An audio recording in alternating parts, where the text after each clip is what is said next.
Good afternoon, and welcome to the Public Safety and Government Operations Committee meeting. In attendance, I have President Nick Mosby. Got myself, Chair of the committee, representing the 4th District. I see Councilman Burnett of the 8th District.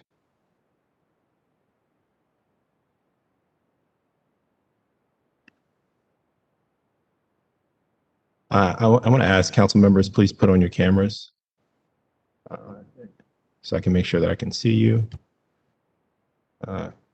Councilwoman Porter of the 10th District.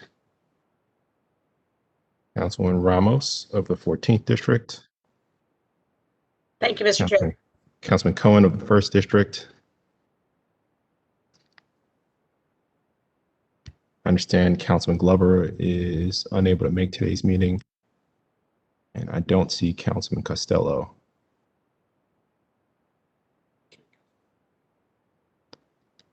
All right. Other council members? Don't see any other council members in the hearing. And members of the Office of the President, do I have Nikki Thompson on the line? All right, Matt Stegman. Aaron DeGraffenried. And representing the Mayor's Office, Natasha Mihu. Anita Themilis.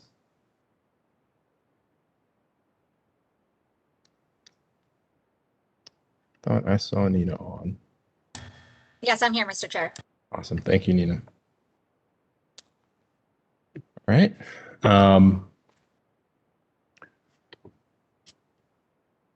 So thank you all, and thank you all for being here today. I want to start, if we can, with a moment of silence for the 166 people that we've lost to homicide so far this year in Baltimore City, and those that they left behind.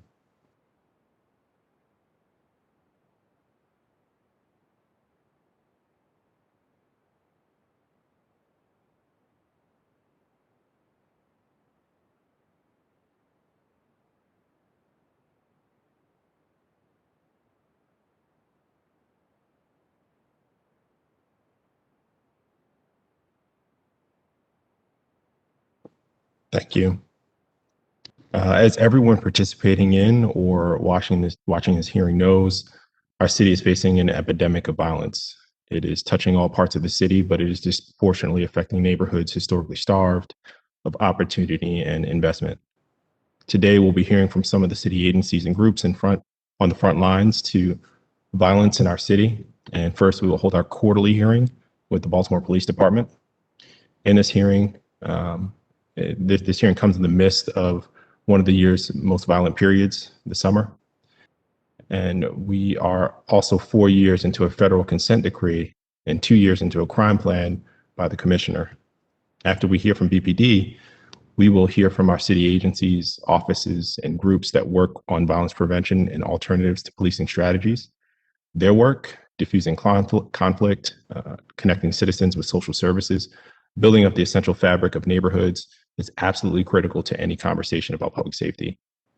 And third, we will turn to the topic of domestic violence. We know that domestic violence has soared during the pandemic, and we know how closely linked domestic violence and community violence can be. What's going on? What's going wrong? And what do we need to be doing better to protect survivors of those at risk? While we know that there are no instantaneous solutions, the crime and violence will not suddenly end overnight. We cannot lose sight of the simple fact that lives are being lost right now. Neighborhoods are hurting right now. We are on track for a staggering 7th straight year of over 300 homicides. So we have a duty to give this topic and the citizens of Baltimore our 100% focus. And with that, we're going to jump into the bill. The first bill is Bill LO 21-0006, Quarterly Crime Stats and Violence Prevention Plan, for the purpose of the committee holding a hearing quarterly to review crime statistics for the police department and to monitor the progress of the biennial violence prevention plan. This bill was introduced on March 8th, 2021, And this bill was sponsored by myself, Councilman Mark Conway. So at the time of our last quarterly crime stats meeting that took place on March 31st of this year, there have been 69 homicides and 134 shootings. Today, both of those numbers have more than doubled, as we currently have approximately 166 homicides and over 300 shootings. That equates to a 140% increase in homicides in the last 3 months and approximately a 124% increase in shootings. If we stay on this pace each quarter, we will end yet another year with approximately 330 homicides and over 1,100 shootings, and that's completely unacceptable.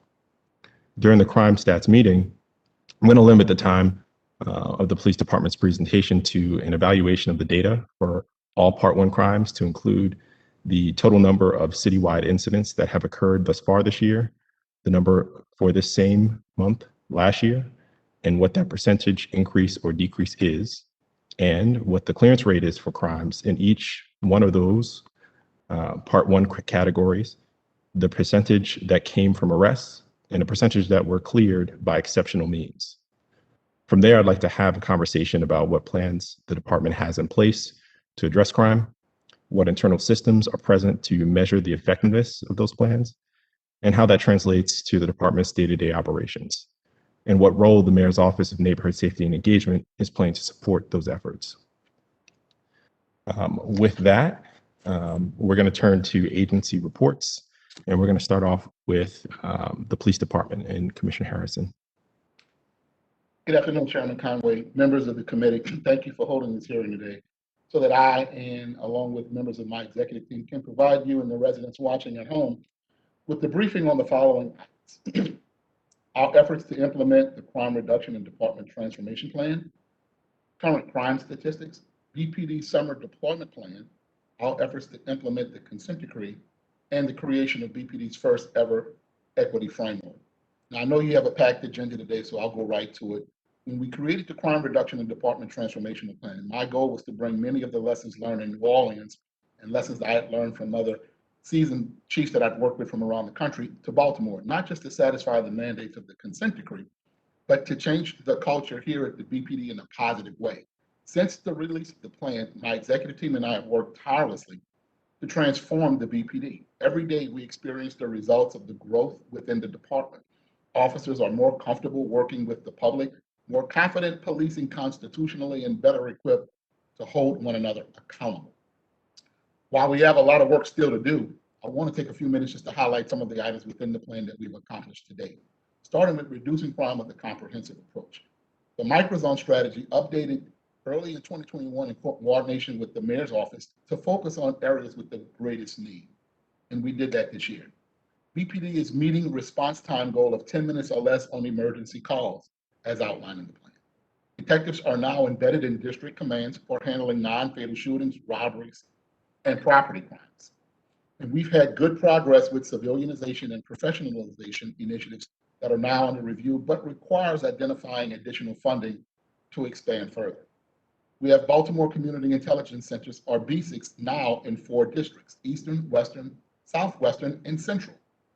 CompStat now reviews accountability measures for proactivity, administrative functions, compliance, summer crime plan implementation, as well as review of crime trends.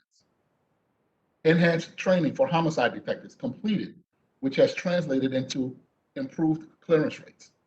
Then moving on to strengthening local, state, and federal partnerships. The Mayor's Office of Neighborhood Safety and Engagement is moving forward quickly on our comprehensive violence reduction strategies, or GVRS for group violence reduction strategy, to address root causes of violence. Then the National Public Safety Partnership, or PSP, continues to provide technical assistance to BPD to enhance operation and increase capacity. We now have case reviews that are being conducted for crimes involving a firearm in coordination with the state's attorney's office and state federal partners to strengthen the quality of prosecutions.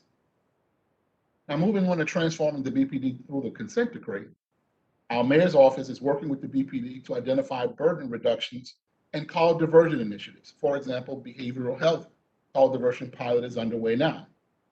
Internal affairs detective training is now completed for all investigators at the Public Integrity Bureau to strengthen and improve the quality and speed of the investigations.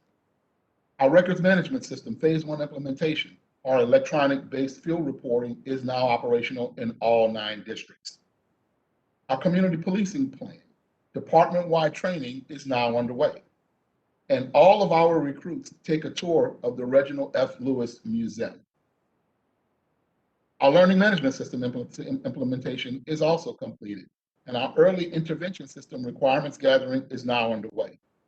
And we're advancing equity framework launched in our first BPD steering committee convened just last week. BPD has now provided technical assistance and support to many other jurisdictions in the state and from around the country who are now seeking assistance from the Baltimore Police Department. And in just a few minutes, you're going to hear from Deputy Commissioner Sullivan, who will talk about specific consent decree milestones that we've hit. Now, moving on to a renewed focus on recruitment and retention. Our enhanced recruitment campaign and outreach is now funded with support of state grants. And our academy move is totally completed, and our rescheduled realignment maximizes the number of classes we can start each year. BPD has now sent and is continuing to send command members to the Senior Management Institute for Police. We sent a number in 2019, and we're sending 8 this year to receive nationally recognized training on police management and executive leadership principles. EPIC, or our Ethical Policing is Courageous, which is a peer intervention program, is now, we fully trained and implemented the entire department in EPIC. Our nationally recognized Officer Safety and Wellness program with the BPD specific mobile application is current to provide officers with access to support resources on demand. Now, at this time, you're going to hear from Deputy Commissioner Briscoe, who's going to walk you through the current crime statistics and then brief you on the summer deployment plan. And after that, you're going to hear from Deputy Commissioner Sullivan, who will talk to you and provide you with an overview of where we are in the implementation of our consent decree and how the judge, the DOJ, and the monitors have sung our praise pretty well over the past months. You're going to hear from him, and then you're going to hear from our equity officer, who will discuss BPD's first ever equity framework. This time, I'll pass it over to Deputy Commissioner Briscoe. Good afternoon, everyone. Good afternoon. Before you begin, Deputy Briscoe, I just want to, we want to go through the crime metrics and then allow folks to ask questions after that before we jump into any other piece.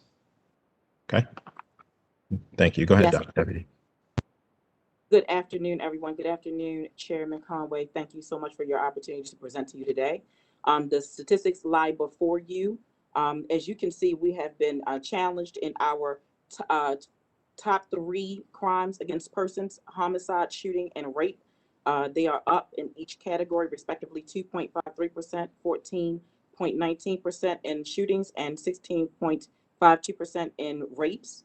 However, in the remaining categories for UCR, we are trending down for an overall Part 1 crime down of 22% as of today. And if we could go to the next slide, please. Those statistics bear out by district in the slides presented before you. And in the interest of time and presentation, I will not review each district, if you're okay with that. And I will go to the slides surrounding our homicide arrests. Thank you so much. Since April the 1st, there have been 42 homicide suspects arrested. Out of those 42 suspects, 11 have been repeat violent offenders, 33 have had previous criminal records, and 9 have had no adult or prior juvenile record of arrest. Next slide.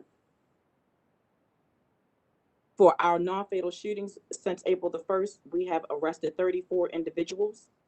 Of those 34 suspects, 9 have been repeat violent offenders, 23 have had previous records for criminal justice records, and 11 have had no adult or prior arrest record.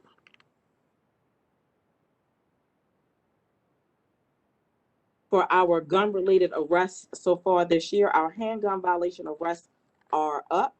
705 arrests this year against 635.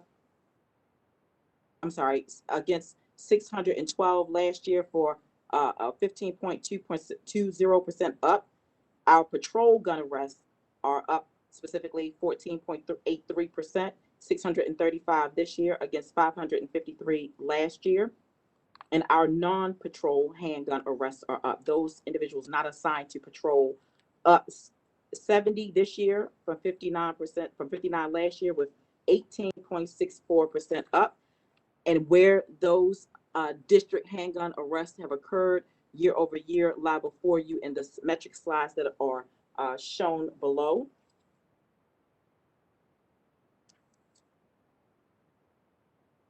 And I'll walk you through. Sorry, you wanted me to hold there before we talk through any strategies.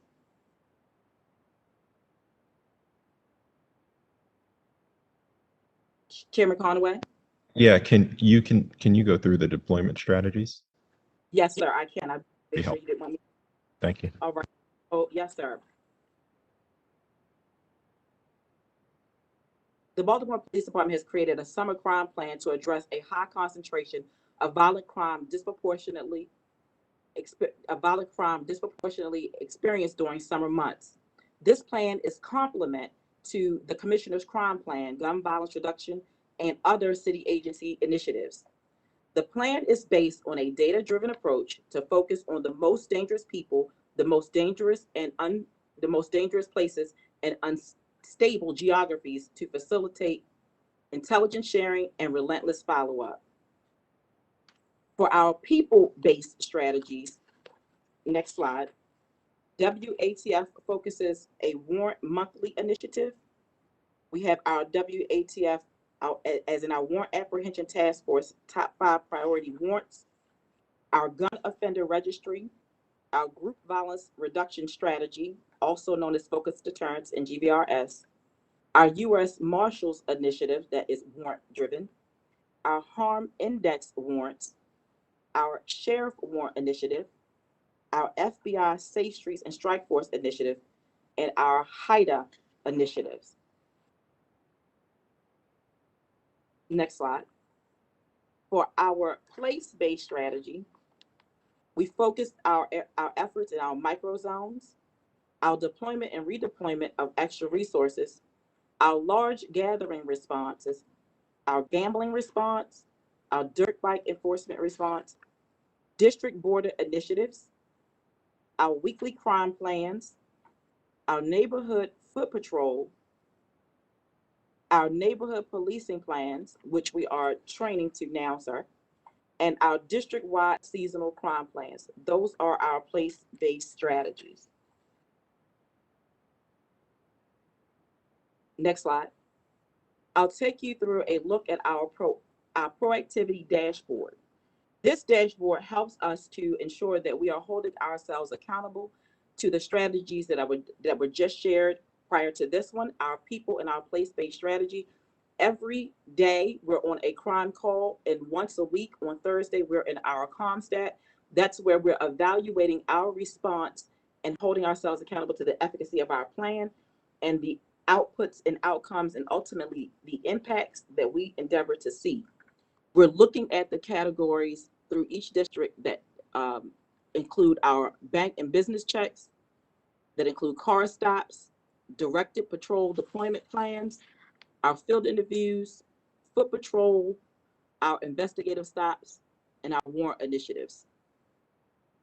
We're evaluating our length of time that we spend on these calls. As you know, that's a part of our micro zone strategy to ensure that we're spending the appropriate amount of time in each zone and that we're having the appropriate impacts that we're endeavoring with the crime deployment strategies. We keep account of each district, as well as we're drilling down on the shifts down to the officers to ensure that we're, again, holding ourselves accountable to the plan. And I will pause there, Chairman Conway, for any questions related to the presentation. Thank you, Deputy. So we're going to open up to questions, and folks can begin asking questions around when we are around crime stats and, of course, around the deployment plan.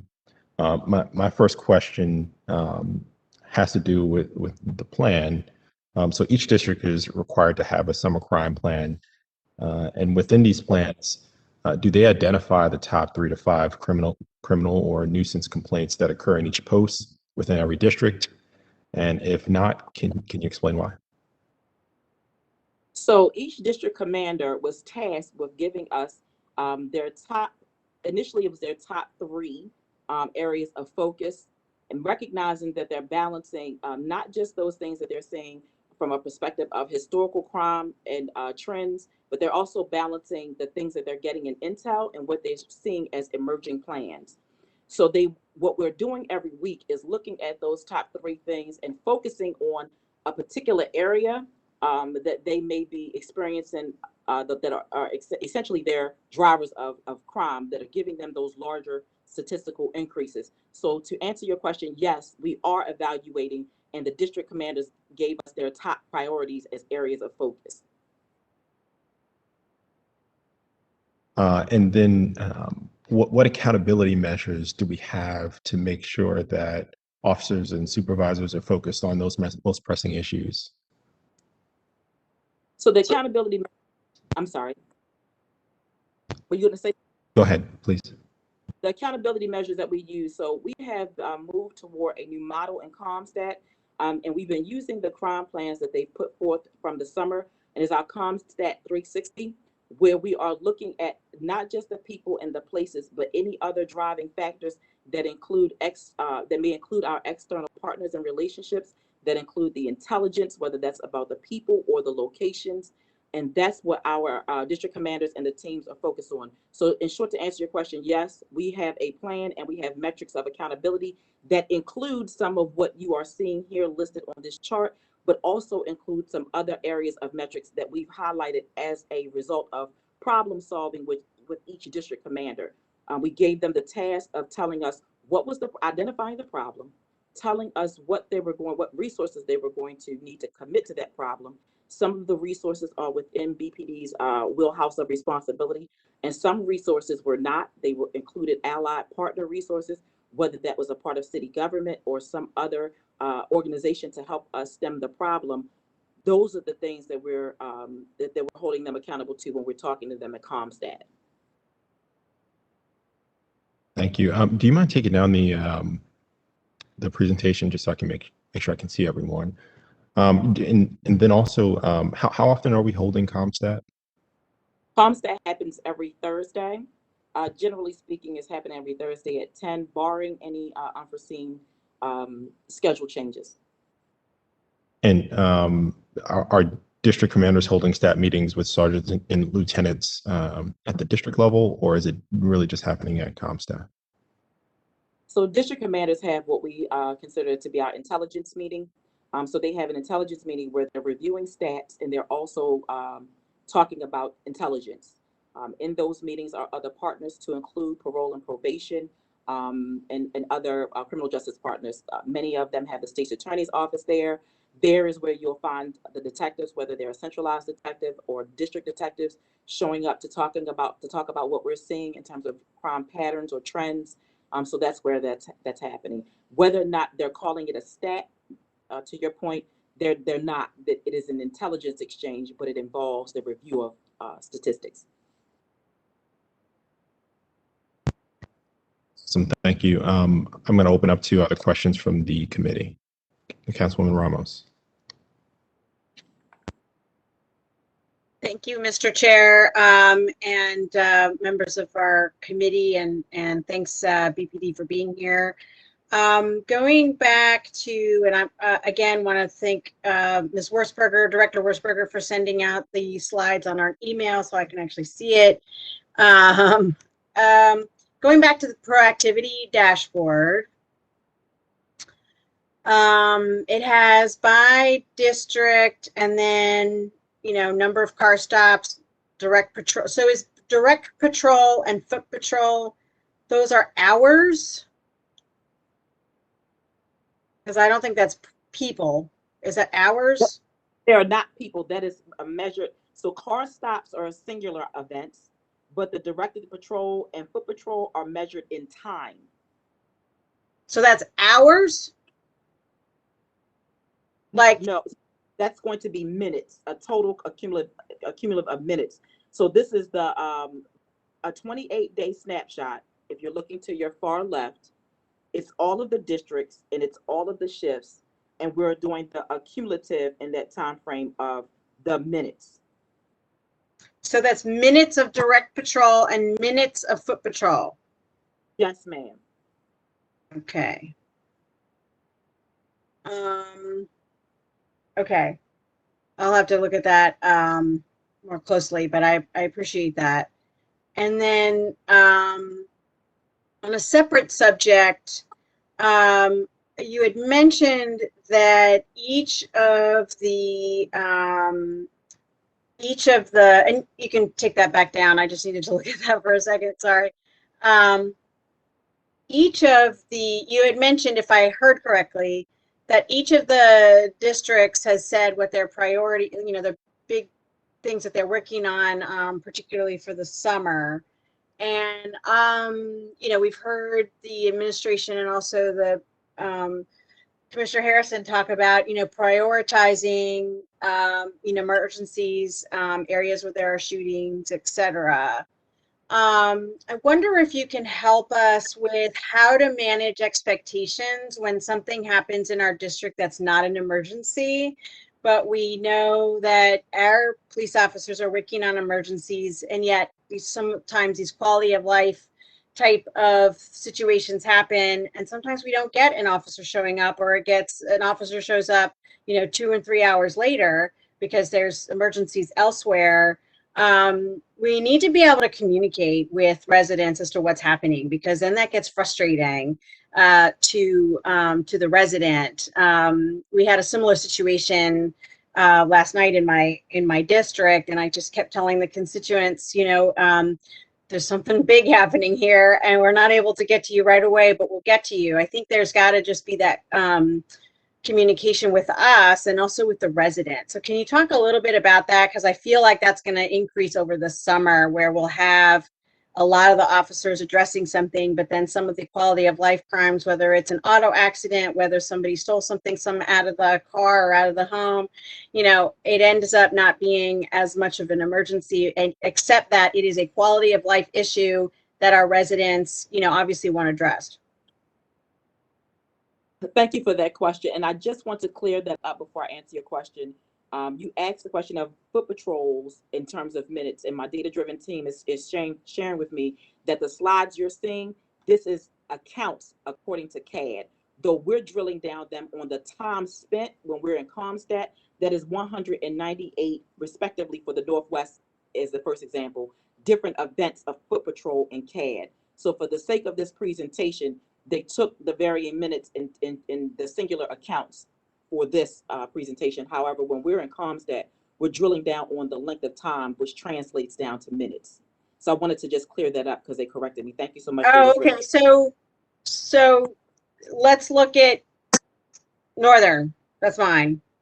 Yes, ma'am. And I have Northeast as well. So what that says is that our foot patrol encountered 403 some sort of events while on foot patrol. Is that what that says? What that says is they did 403 different foot patrol events in that 28-day period as a cumulative. And for the Northeast, they had 149 different events. They are logged in CAD and given a specific set of time that they're out on foot patrol, but there were 149 different events of foot patrol in the Northeast district. That's what that column is saying specifically. So let me just, so my foot patrolman on Green Mountain Avenue, he's there doing his thing, and then he encounters or is he doing a business check? What is an event? So when I say an event, as in foot patrol itself, there are 149 different occasions of foot patrol itself in 28 days in that district. But he's out there on Green Mountain Avenue 8 hours a day. Is that one event? If he does not call out to do anything else, yes, it's one event. But we look at that event over time and ComStat with we can see that it's 8 hours. But to be able to provide a 28-day snapshot, we totaled the sum of how many different call outs in CAD did that district have for specifically foot. Yeah, but in this case, foot patrol, isn't that more preventative than it is acting on a 911? So It this is, isn't 911 based. this is not, but we put it in CAD to tell us what our officers are doing to be able to track their movement. It is a metric of accountability for us. So to be able to account for it, we have to have the officers logged in CAD, dictating, indicating what they're doing, whether that's a field interview, whether it's a car stop, or whether it's foot. So, Councilwoman, both calls for service and self-initiated activity all go into CAD. And I think that's what you're explaining, Deputy, both self-initiated, where the officer calls out that they're proactively taking on one of these metrics, or whether a citizen calls for them and they respond, they all go into CAD so we can account for it. But if the officer works an 8-hour shift and calls out a foot patrol for 20 minutes now, and then the next hour does another one for 10 minutes, those are two separate events. And every time the officer calls it out in a block or in a series of blocks, it's a separate event. So the one officer can have multiple events on the shift. Right. So let's say, so I'm sorry, Mr. Chair, is this okay to keep doing this? Okay. So, so officer, he has, so when you're calling something out, he's going on the radio saying, hey, I'm going over to, 3130 Greenmount Avenue to check out on Stadium Lounge, let's say. That's one event. Yes, ma'am. Okay, so this is trying to document kind of what's happening while they're on foot patrol, and why, that the event happened while they were on foot patrol and when they were happening on car patrol, basically. Exactly right. The foot patrol itself is an event. And there can be something else that they encounter while on foot patrol, and we'll capture that too. But the duration of time they're on a foot patrol in a block is a singular event. And when they get back in, and then maybe they'll do another block 2 blocks away, that's another event. Even though they may capture something while on foot patrol, the foot patrol itself is an event. Got it. Okay. And then, so then this chart, there are multiple things that are happening here that could be overlapping. So, because you could be doing a call out that you're going to an event or going to do something, and it could also be a business check. So we categorize them separately based on what the officer is either calling out because he or she is taking the self-initiated time, or being assigned a call for service. So it is not designed for overlap. Overlap can occur. Person were to, like, I'm doing foot patrol. I walk up and I get something on view, but I am telling my dispatcher, change my status to this, and then that event is changed. Okay, got it. I got it. Thank you, Mr. Chair, for letting us do that. And then my second question about managing expectations. Okay, managing, that's a really good question. So when you're talking about managing expectations and quality of, you use the example of quality of life crimes. We know that there are times that officers are being pulled to something that's emerging, whether that may be an on view or something to get a call for service. The balance becomes in quick, swift communication. So what we really work to doing after we're able to respond to a situation is having our district team, whether that's the NCO team, the district commander, reach out to the community president or the CRC president or the elected relationship to try to echo what's occurring, so that as calls are being made, there's a realistic expectation of response. But there are times that we're dealing with something that is very urgent, that we're not able to have that immediate level of communication, but the expectation for a follow-up for our command team, our supervisors team, to be able to follow up and give a response to community to say, here is where we are, why we weren't able to initially respond. But I want to balance that with the level of expectation, because we are doing a level of call diversion depending on the call type, where naturally the citizens will either by phone or through the internet log a complaint. Like, for instance, if we had a larceny from auto, that is not one that you're expecting community to see an officer come out unless there's extenuating circumstance, like they have suspect information or some evidence to relay, perhaps, that we may need to collect. But if it is about reporting the crime in and of itself, those are the lanes that we're asking community to be able to use so that we can have more time as law enforcement officers to respond to the things that are more emerging and to do more preventative work, such as foot patrols. So for those non-emergency calls that we're asking community to call 311 and to use our cop logic, that's really what we're trying to do. Balancing the expectation where we're doing that is about messaging. So we're working on our messaging, and we have been, using the mayor's office communications as well as your office of communications to be able to balance that message to our residents about what they can expect for non-emergency calls that we're really looking to divert so that we can have more time to engage and do the things that community is really expecting us to do and looking to see us do, like foot patrols and more business checks and just being available to be engaging in that way. I hope that answered your question. Yeah, I think that if we can get more of that language, I mean, I know that I've posted in our newsletter about, calling 311 to get, a police report for your crash or whatever it is.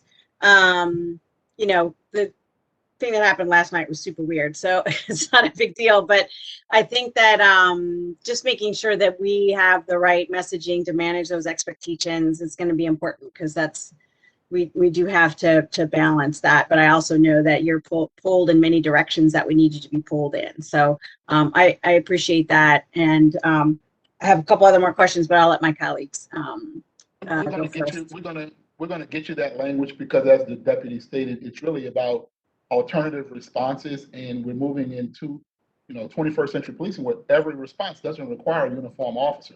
We have online reporting, we have telephone reporting, and many of the calls we really want to urge people to use the alternative model instead of asking for a response for something that can be done online or by phone. We can get you a list of those things that qualify. That would be super helpful. Thank you. Thank you, Councilwoman Ramos and DC Briscoe. Any other questions from the committee? Councilman Cohen. Chair, thank you, Commissioner. Thank you to your whole team. Do want to just appreciate really good communication with Major Hopkins and Lieutenant Colonel Bartness lately. Always want to point out when there's improved communication with community, and I've definitely seen that as we've navigated some challenges in Fells. So thank you for that. I want to follow up on my colleague's line of questioning, sort of around expectations, but specifically, to be an example, 7 cars last night smashed in a parking lot in Canton, windows destroyed, people, trying to grab things out. Officer, I guess, showed up and said that they could not do prints, and something to the effect of, unless there's blood, we're not going to do prints. To me, 7 cars, it's a large number. And I think that while folks are incredibly concerned about violent crime in our city, there's also some serious issues on property crime as well. I am curious what the expectation is for follow-up when it's a significant string of property crimes, presumably done by the same person or groups of person within a defined amount of time. Thank you for that question, Councilman Cohen. So in that instance, I know that is traditionally a call that could potentially go into 311 or be reported online. And so an officer responded, because I don't have the awareness of the exact event that you're speaking of, and I can follow up post this meeting. An officer responded in person, correct? So correct. So the expectation is to be able to gather any information to find out if this is a part of a pattern or a trend.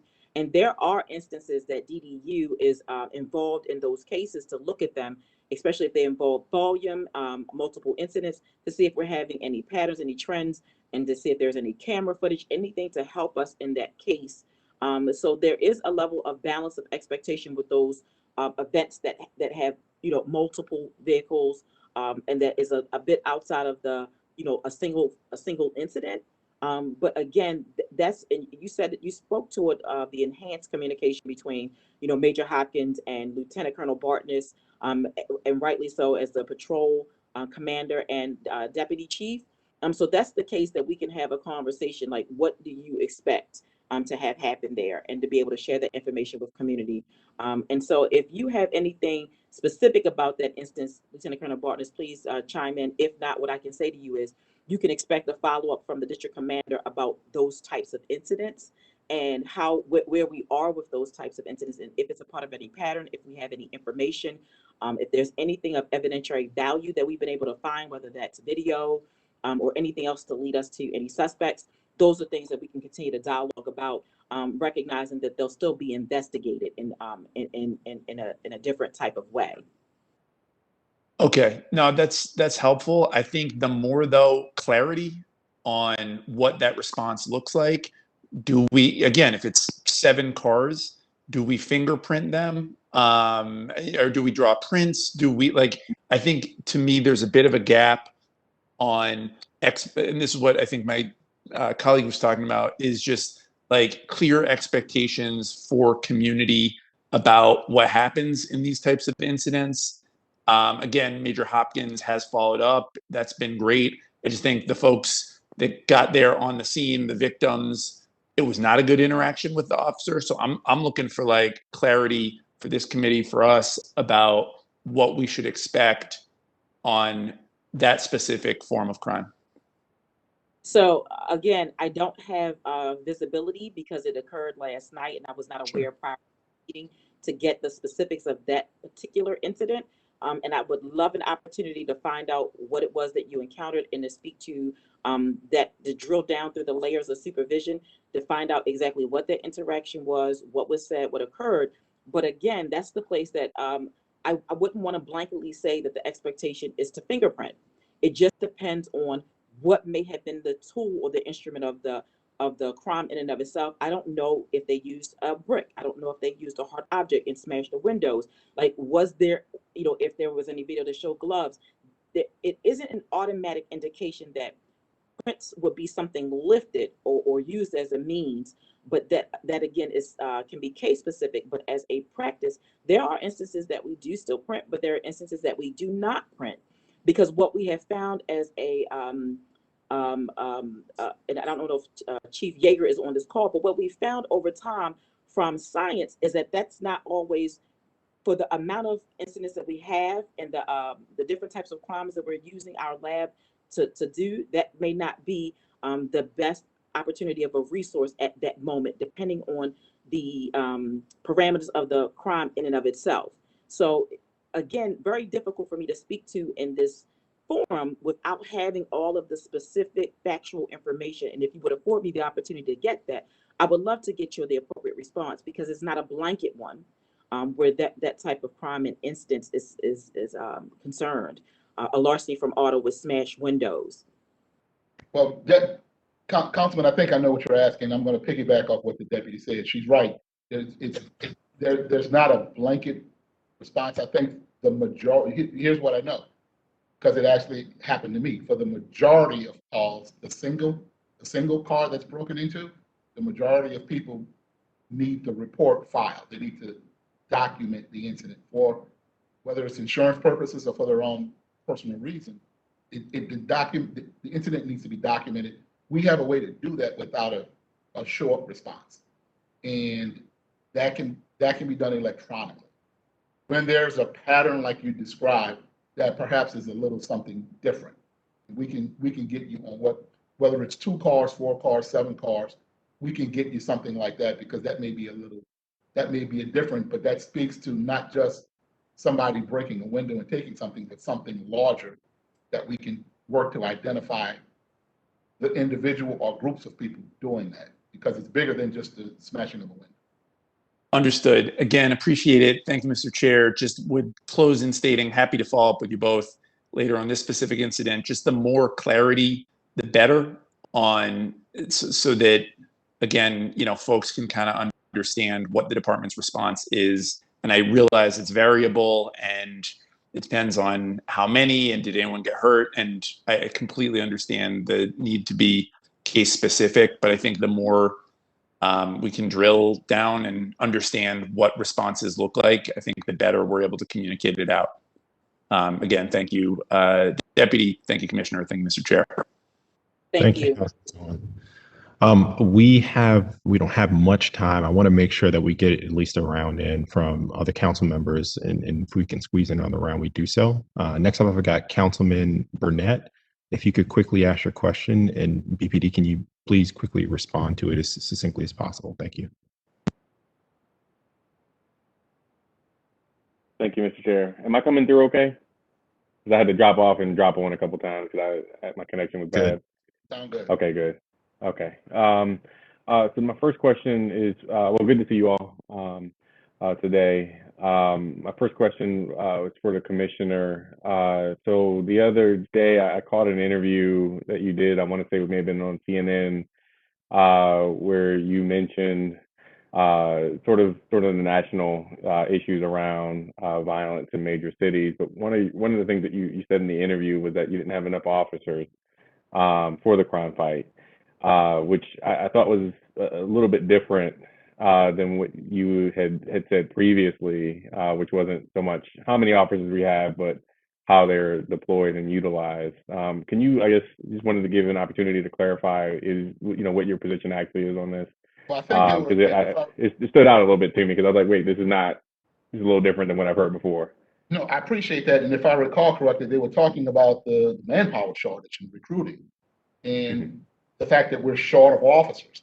And when I talked about having more people on the ground, we actually, the city had, under the mayor's leadership, we are actually asking the federal government for more help, actually more federal agents, not necessarily more police officers, but we're in a position where we have now asked for more federal help to come here and not necessarily more police officers on the ground. I think I was answering a question about recruitment and being short of officers and what the shortage was like, needing more police officers, which we do.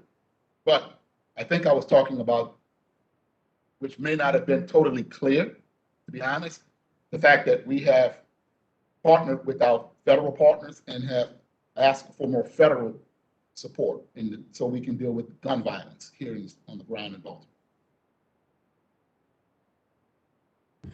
I'm muted here. Okay. You're back. Councilman Burnett. It looks like he's having some internet connection issues. I think, Commissioner, I want to just follow up on that question, dig a little deeper. I know the conversation around the shortage of officers has been one that we've also been discussing for some time.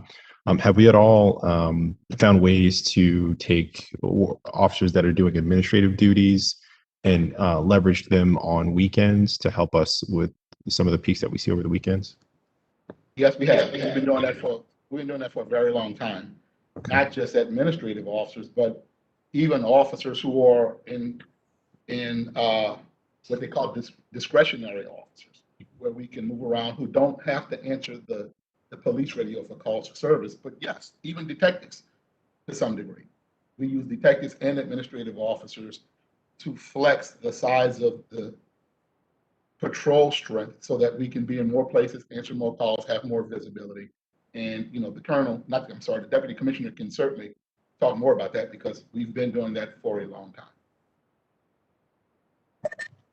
Hey, Councilman, Jim Gillis here. I can chime in if you need more information, but we absolutely, and especially from the Administrative Bureau's standpoint, one of our overarching goals is to boost staffing always for operations. And we do feel, fundamentally we exist as an agency to engage in, neighborhood stability and crime reduction. And in order to do that, you need officers who are sworn in full duty to do that. And so one of our overarching goals always is to try to push as many of those people who are full-bodied sworn members into an operational role. Obviously, because of staffing deficits over the years and decades, people have fallen into administrative roles. And the ways that we are trying to rectify that are obviously civilianization, which is hiring more civilians and professionals to do some of those administrative roles, which alleviates the need for officers to do it. Also, just hiring more officers generally, finding opportunities to make retention more attractive for people who are quality to stay with us. And then, of course, the fourth primary method of doing this is burden reduction and burden shifting, essentially, which means finding alternative methods to accomplish the overall goals. And one example of that is, building security. We staff it with full-bodied officers, but we are trying to work with an outside vendor, which costs less for the city in the first place, but then it also allows those officers who are dedicated to that role to go back and do engage in neighborhood patrol and neighborhood stability. One thing I will say, just very directly to the question. I don't really want to cut you off, but I want to make sure that Councilman Burnett gets his second question, if at all possible. Oh, absolutely, that's fine. Yes, Councilman Burnett. Okay, am I back? Yep. Okay, I'll fire it off quickly. So previously, my question was more in line with Councilman Cohen or Councilmember Ramos's line of questioning around foot patrol. How do we deploy either recruits or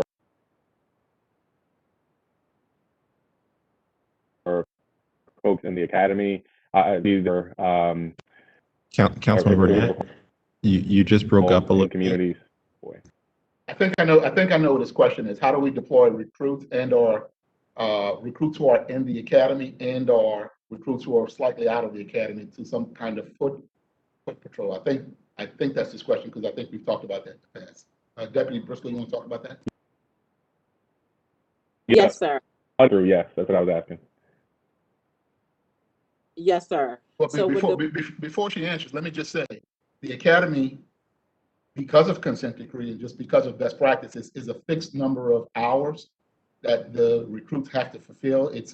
We've trended from 36 or 38 weeks down to 30 weeks, and we cut out much of the dead space. So it really is a tight timeline for recruits at the academy. However, I'll let the deputy commissioner go on beyond that.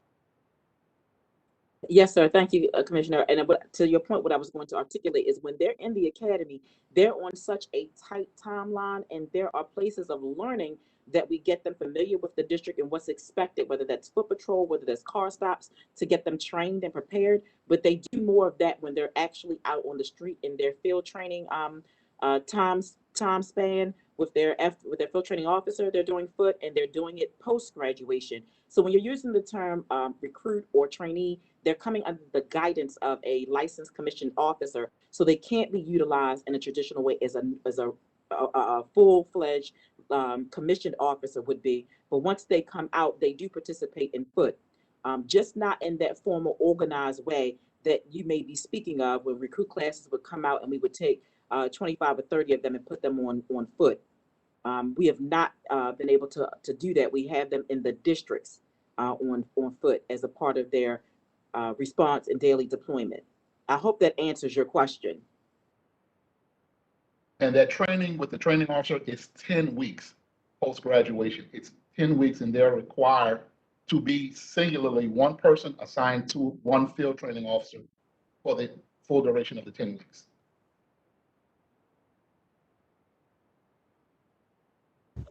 Did we lose Councilman Burnett? I know I got for a second. He said he got it.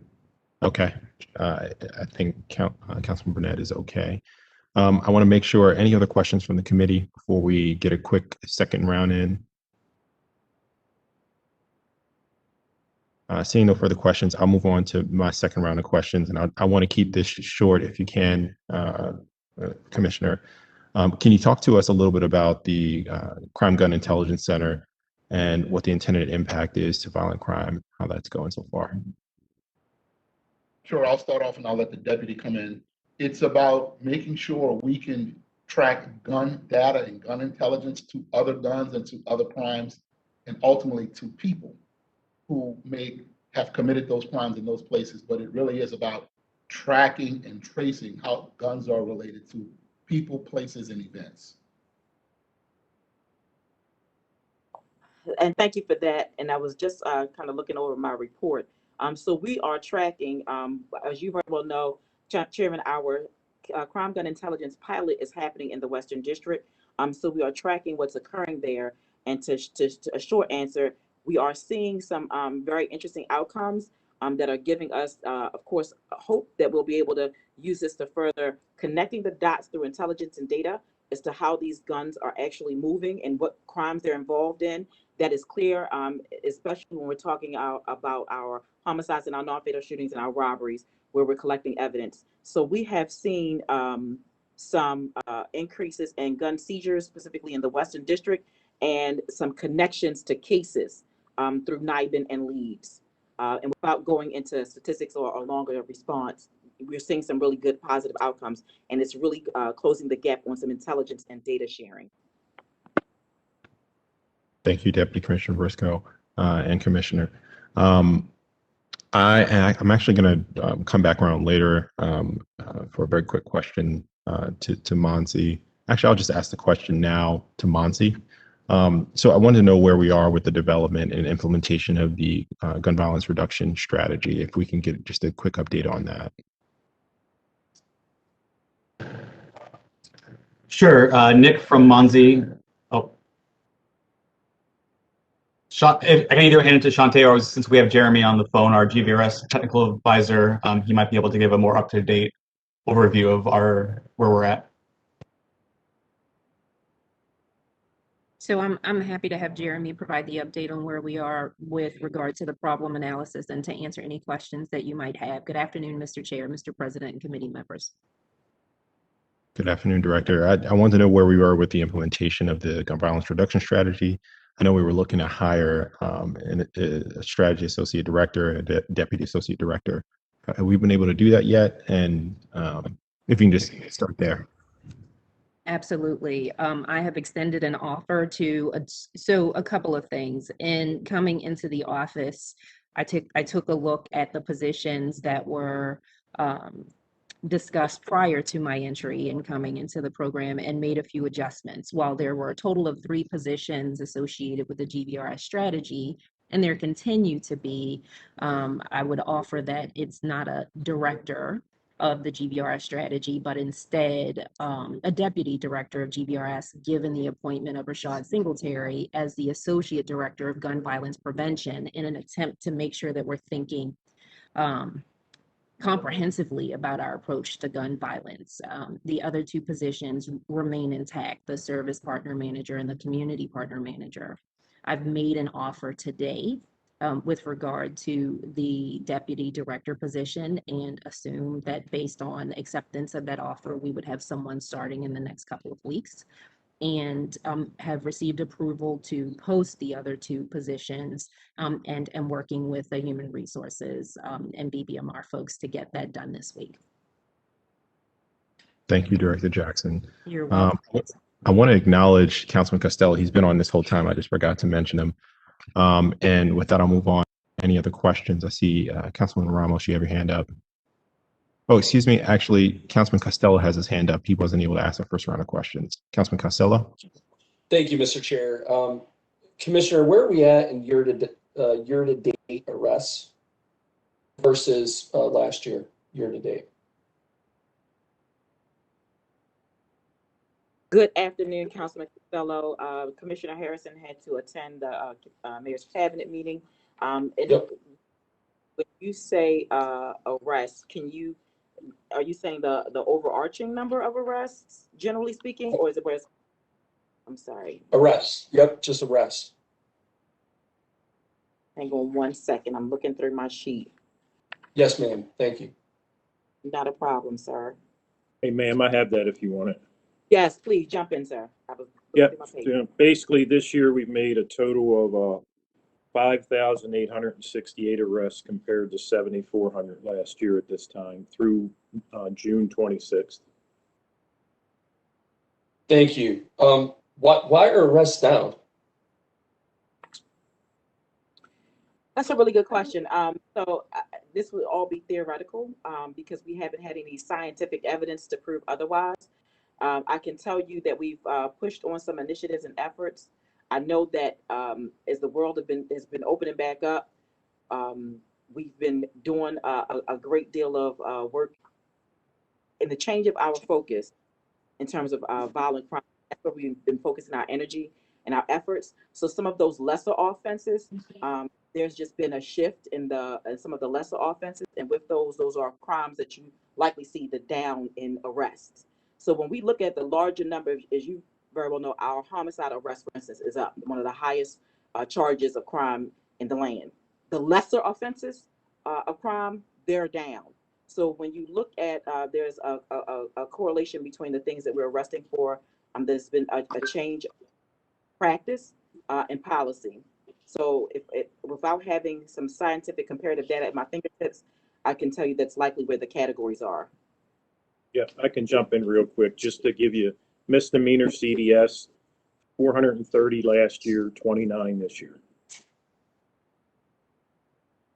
That doesn't account for the entire drop to No. 1,800, right? Correct.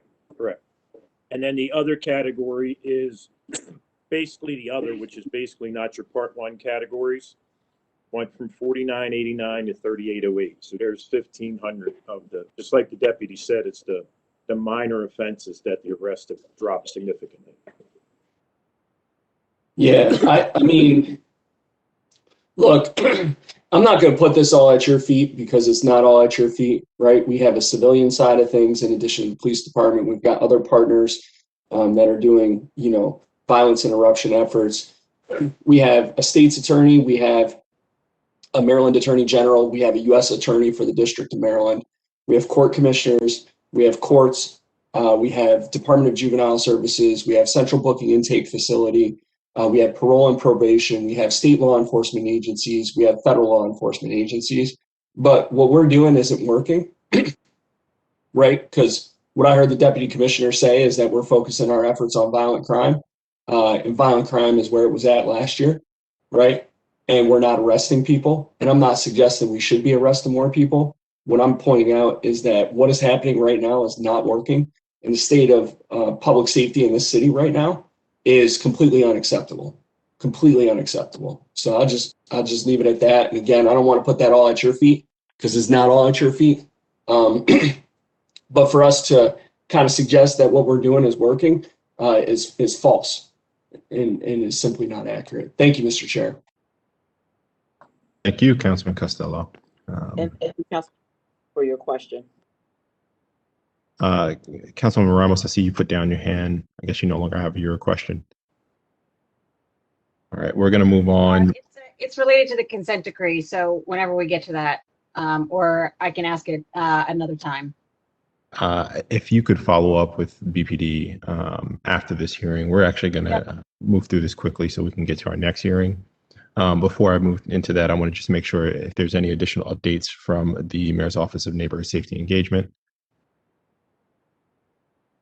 for the gun violence reduction plan. I believe GVRS is part of the next agenda item. So we are happy to go into that first, if that is helpful. Okay, we'll do that. We'll address it in the next hearing. And then any updates from the health department as you're just a part of this bill. I'm sorry, Mr. Chair, I did have a comment, if that's all right, as Director Jackson. While we haven't prepared a formal response to this particular hearing, I would like to make a statement if that's okay. Please do. As someone who has personally lost a family member to gun violence, who has a partner and both a son who are gun violence survivors, it's both personally and professionally important to me that our numbers aren't just diminished, but eliminated. I want to be clear in saying that MONSE is not going to stop doing its work as long as I am the executive director around homicides and non-fatal shootings until those numbers are zero. I'd also like to share as a petition to this body that we be very careful about weaponizing statistics as we hold each other accountable, and in doing that in ways that call each other in and not call each other out. There was a reference to a 100+% increase in homicides and non-fatal shootings quarter over quarter. And while that statistic is absolutely accurate, it is worth mentioning that the numbers year over year are significantly different than what was shared in that statistic analysis. And in fact, Baltimore City saw a reduction of homicides and non-fatal shootings in 2020, and we continue to track well below our city counterparts who were experiencing increases of anywhere between 25% and 45%. That said, we obviously need to continue to do our work, and at the same time, I want to make sure that we're doing apples to apples comparisons. Thank you, sir. Councilman Costello. Director Jackson, I appreciate the thoughtful response and appreciate all the incredible work that your office is doing. That said, I don't know, you know, how many different ways that we can paint this situation to try and act like this situation is acceptable or sustainable. And I know those are not your words, and I know that's not what you were implying. So that comment is not directed to you. I'm only addressing you because you just happen to be the last person that spoke. This situation is unacceptable. There's no spin of statistics that makes what's happening in Baltimore City right now any bit acceptable. Everyone on this call should be like abundantly clear about that. Like, crime is off the hook in the city. It's not acceptable. Thank you, Mr. Chair. Thank you, Councilman. And I absolutely agree with you, as was mentioned before, and I'm sure that my partners over at BPD agree as well. Thank you, sir. Thank you both. And I think we're all here, we're all on the same team here. We want to make sure that we are reducing crime as we most sustainably and quickly can. And I think the frustration that you hear from the councilman, from myself, from the community, I'm sure you hear it just like I do, is because we're living with it every day, and we want to make sure that we're doing everything in our power to see the change that we want to see for our city. So I thank you both. I thank you, BPD, for all the work that you guys are doing. We also have to make sure that we continue to work with the various partners that are not in this meeting right now to actually see the change we want to see. With that, we're going to go into recess for this hearing and move into our next hearing. Mr. Chair, sorry, this is Paul over at the Baltimore City Health Department. I know you called on us just briefly. I wanted to mention that we are here. But I think our comments are better reserved for perhaps the policing alternatives hearing, and we'll discuss the crime plan framework and our input into there. So I think it might make a bit more sense to just hold for a minute. Thank you, Paul. I think we're going to do that. So I want to make sure we jump right into this. I know we are running short on time, and I understand Director Jackson has a strict cutoff at 2:30. So I want to make sure we at least get some of her comments on this bill before we do so. So the next bill is Bill 21-0049R, an investigative hearing on the existing alternatives to police strategies for the purpose of inviting representatives of ROCA, Safe Streets, the Baltimore Police Department's Group Violence Prevention Strategy,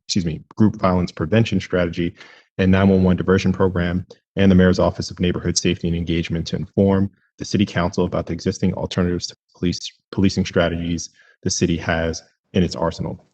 This bill was introduced on June 8th, 2021, and it was sponsored by myself, Councilmember Conway. And conversations, of course, about public safety in Baltimore have long started with police, as we explained earlier, but we know that it can't end there. And as I alluded to at the start of this hearing, violence and crime often has the most serious impacts on a neighborhood struggling to recover from legacies of neglect and divestment from government and otherwise. And what makes neighborhoods healthier and safer for the long term, that's jobs, access to healthcare, access to stable housing, and access to education, and all its access to opportunity. Some of the agencies that we're going to talk to today are working on knitting together the fabric of the communities in exactly that way that will make them safer and us as a city stronger. The Safe Streets is a violence prevention interrupter program that de-escalates violence and mediates conflicts before they spiral out of control. Last week, they celebrated a year without a homicide in their Cherry Hill operating area. And I'm glad to welcome them to my district, where they are now operating in the Woodburn-McCabe neighborhood.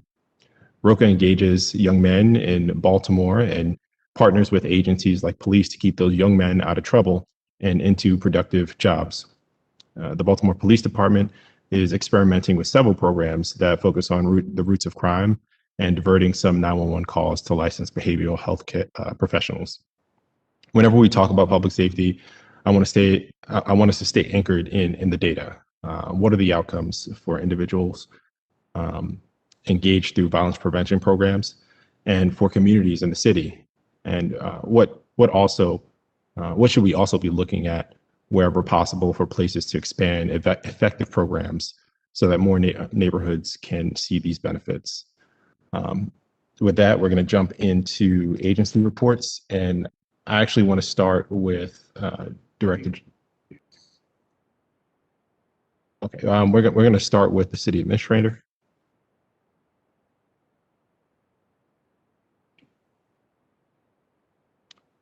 Do we have the city administrator or representative? Sorry. Hey, Deputy Sunny. Knitzer, representing the CAO's office. Just wanted to say the CAO's office stands by our report. We're in enthusiastic support for developing a wide array of effective evidence-based alternatives to policing.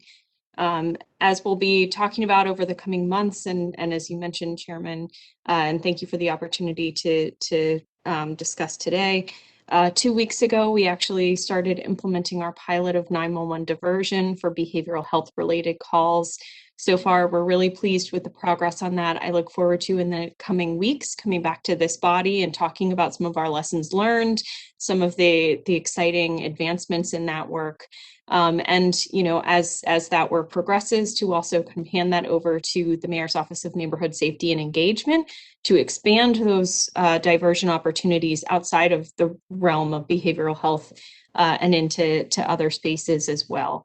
So thank you for the opportunity. I'm sorry to cut my report short and to run, but I know that if there are any follow-up questions on 911 diversion, I'm happy to follow up in writing after the fact.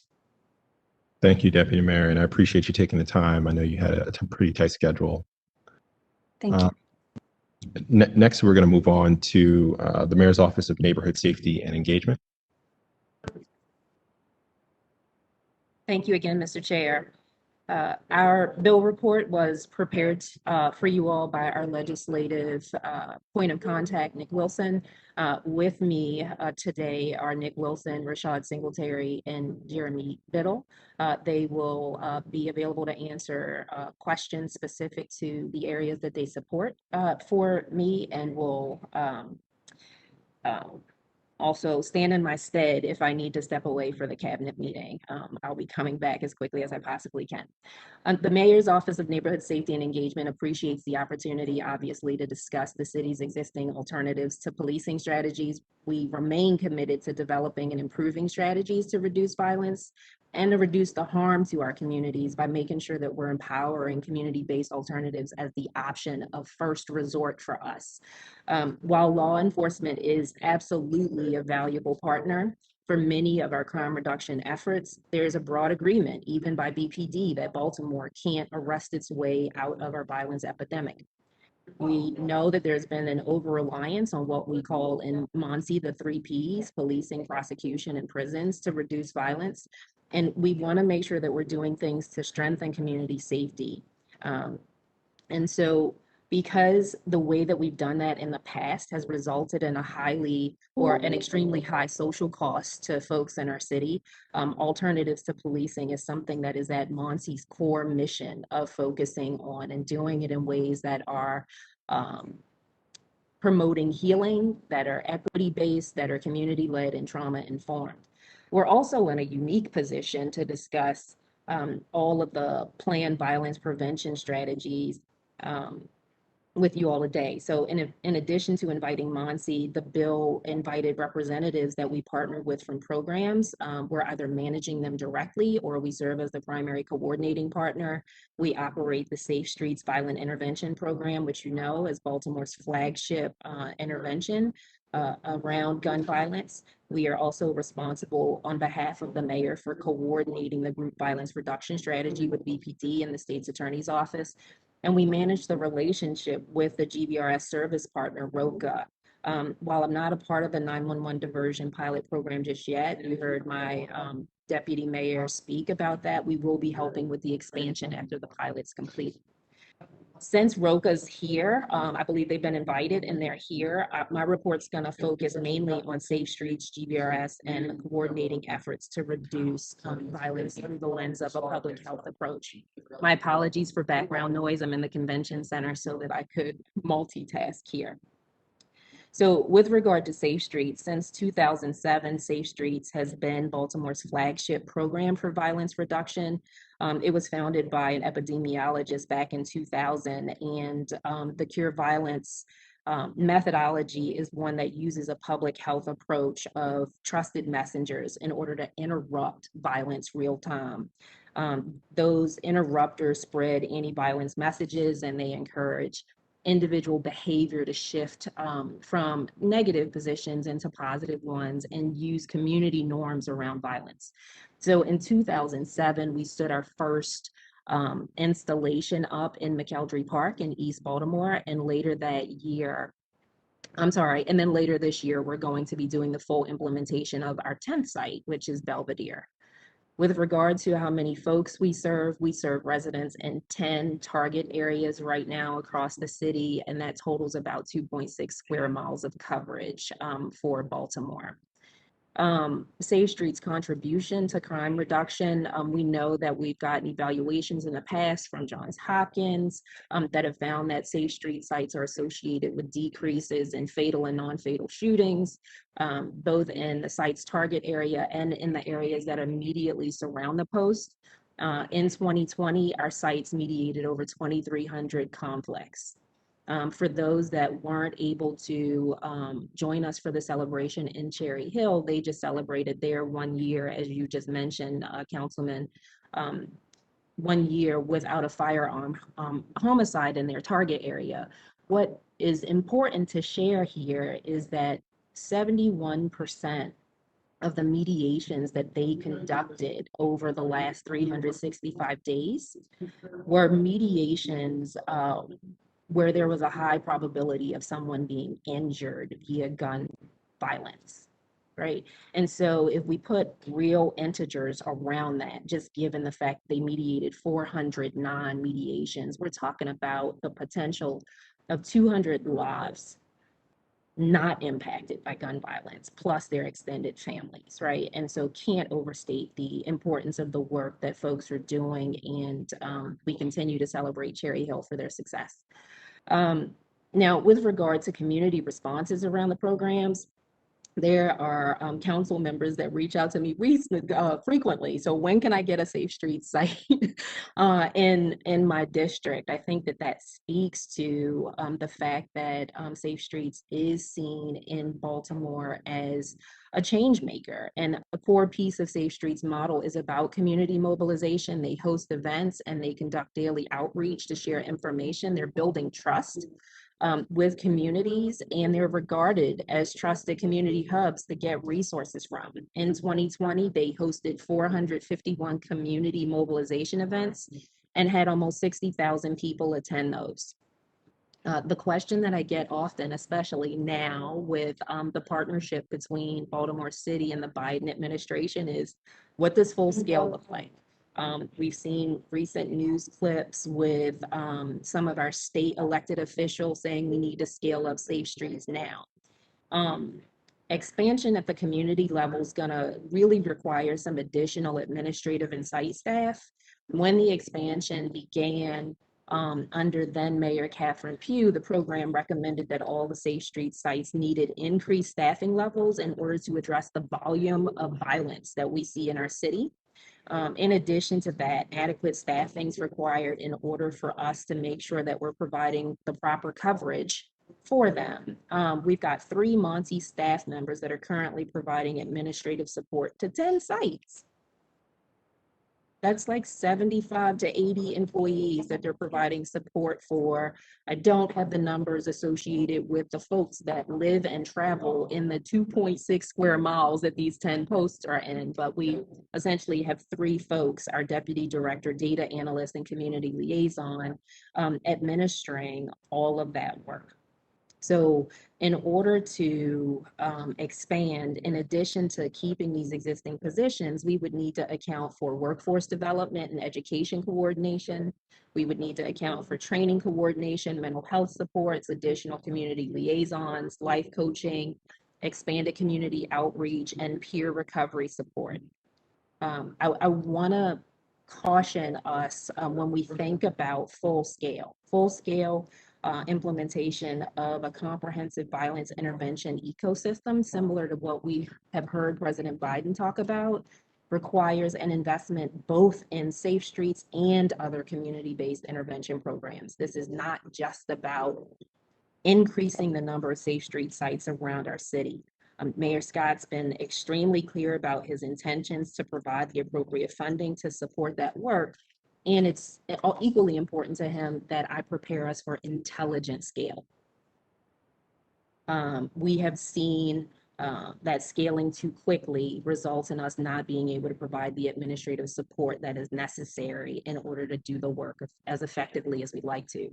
So challenges associated with meeting the goal revolve around the fact that we expanded from 4 sites and 32 staff to 10 sites and 76 folks, and that doesn't even include our hospital responder programs. Despite that expansion, the team still just has 3 people. Like, I can't say that too many times. We have 3 people supporting 76 people.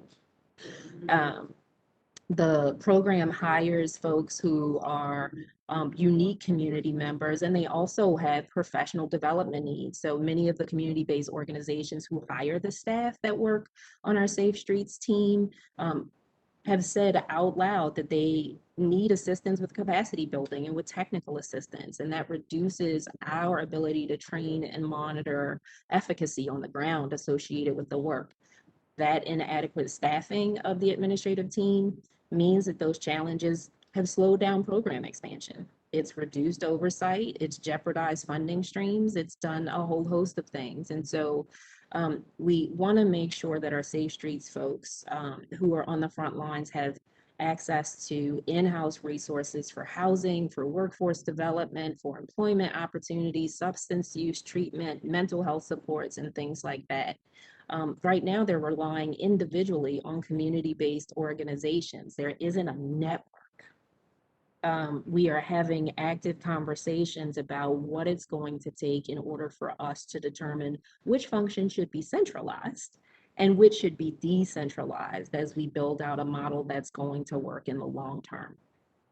I would also say that we're starting an internal evaluation that's being led by Rashad Singletary, our Associate Director of Gun Violence Prevention, to take a look at not only the culture of Safe Streets and our employees, but the operations in conducting a cultural and an operational assessment so that we can really evaluate what's working well and where we have areas of development so that we can improve the outcomes for the 10 sites.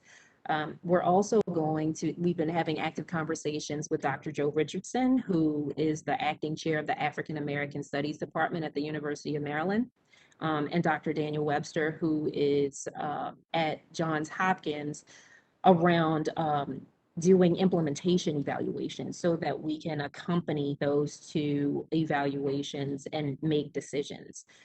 Our internal evaluation is slated to be completed by September 30th. That's the deadline that I've given Associate Director Singletary, and he's well on his way given the timeline that he's put together to complete that. So I'm going to stop talking about Safe Streets here, and I'll shift over to my peer, Jeremy Biddle, to talk to you all about the group violence reduction strategy. And then I'll ask Nick, who is the Associate Director of Policy Planning and Coordination, to talk to you all about our coordination efforts. Jeremy?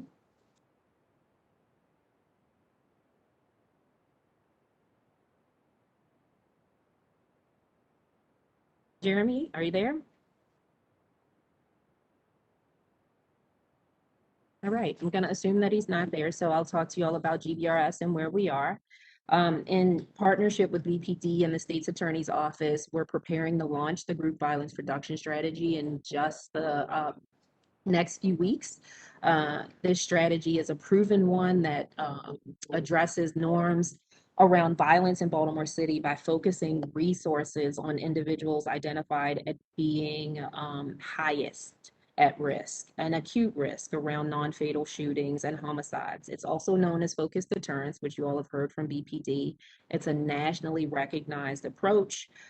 We know that it's an evidence-based model that where we've seen successful implementations of GVRS, that there has been a reduction of gun violence from anywhere between 30% to 60%. And we've also seen an increase in BPD clearance rates in cities that have implemented GVRS. So while this isn't 100% an alternative to policing, it is a hybridized approach because it depends very heavily on community-based organizations to provide those wraparound supports that are necessary. It provides life coaching to those folks who are doing the work. It provides transitional employment. It provides stipends. And so in that way, it really is embodying what it means for community to be very clear about setting norms while partnering with BPD, the state's attorney's office, and federal partners about what the consequences are going to be if you're not ready to step away from the life. So the success of GVRS really hinges on that trifecta of partnership that I just mentioned between my office, BPD, and the state's attorney's office. We've got to make sure that we're working collaboratively, that we are effectively delivering a message of we want everybody to be safe. You all deserve and need to feel safe. There's a small number of people in the affected communities who are at extremely high risk for violent victimization and sometimes violent offending, and GVRS is designed to keep them safe, alive, and free. And GVRS is really putting together an intense focus on that small number of people in Baltimore City to support them in their lives daily, giving them what they need in order to walk away from the violence that they are either participants in or victims of. Nick, I'm going to leave the rest of this to you as I step into the cabinet meeting and do a presentation on GVRS, and then I will come back out and join the council meeting. Mr. Chair, is that acceptable? I totally understand. Thank you, Director Jackson, and thank you for giving us a good ground work for our discussion. Before we move on, I understand we have a bunch of people that are going to do presentations, some longer than others. I know the health department, you guys have a presentation. I understand we've seen that presentation before when we were discussing the violence reduction plan. So before we get to you guys, I think we just want to get a general review about some of the programs you guys are involved in instead of going into the plan. So I can't speak. Sorry, this is DePaul Niver on behalf of the Baltimore City Health Department. I can't speak to whether or not this presentation was used in the past. I don't believe it was. But in any case, we're happy to provide an overview. I'm actually joined by Director Kellebrew, who could perhaps speak to that a little bit better than I can. Sure. Well, If it's okay with you, Mr. Chair. Sure. I'll come back to you guys in a moment. I just wanted to put that on the table just so you guys understood. As I was kind of combing through, I realized we saw that presentation, I think, in our April 7th meeting, and didn't want to necessarily revisit just those same tenets. Before we move on, I understand, Nick, is there anything else from Monsi Yes. Thank you. Director Jackson just wanted me to quickly highlight, she's covered our two biggest violence reduction strategy, Safe Streets and Group Violence Reduction Strategy. But I think it's important to note that reducing violence and engaging our community partners holistically with law enforcement is part of the daily work that we do to engage and empower public agencies, community partners to pursue more justice and less harm. We've been fortunate enough to have you on the Public Safety Advisory Commission, and Commissioner Harrison has been a guest. And we've had a couple of meetings now with a planning session happening soon to really dive into how can we do something about the historic distrust between the community and the police, because we know that the police rely on the community to participate in all types of ways to reduce violence and hold offenders accountable. And we're particularly looking at how the police can cooperate and co-train and do less harm with marginalized communities. And then also the Violence Prevention Task Force is a good segue from the Health Department. The City Council, when it was then Council President Brandon Scott, created the biennial comprehensive violence prevention plan, and the Health Department did a fabulous job creating this framework and leading this process over 8 sessions. But now it's been turned over to Monzi, and we'll be having our first meeting of kind of expanded task force on July 21st, where we've also invited some key community partners to be part of it, as well as every city agency that has resources to bear on our crime and justice problem. Thank you, Nick. We'll move on to our next agency report. We've got the Law Department. Anyone from the Law Department on the line?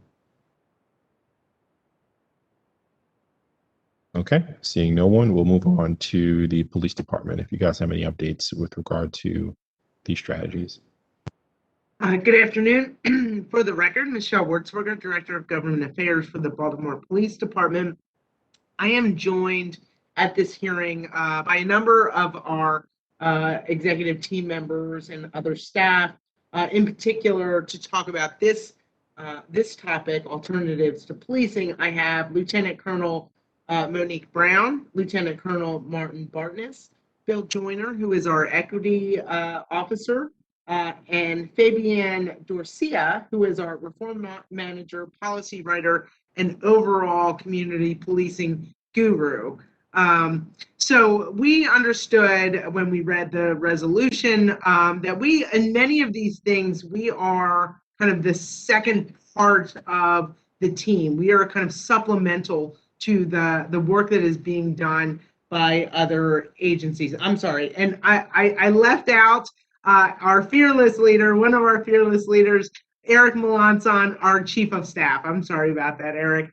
And so we were here to kind of back up the other agencies. We had anticipated that Monty was going to talk a little bit about the community policing.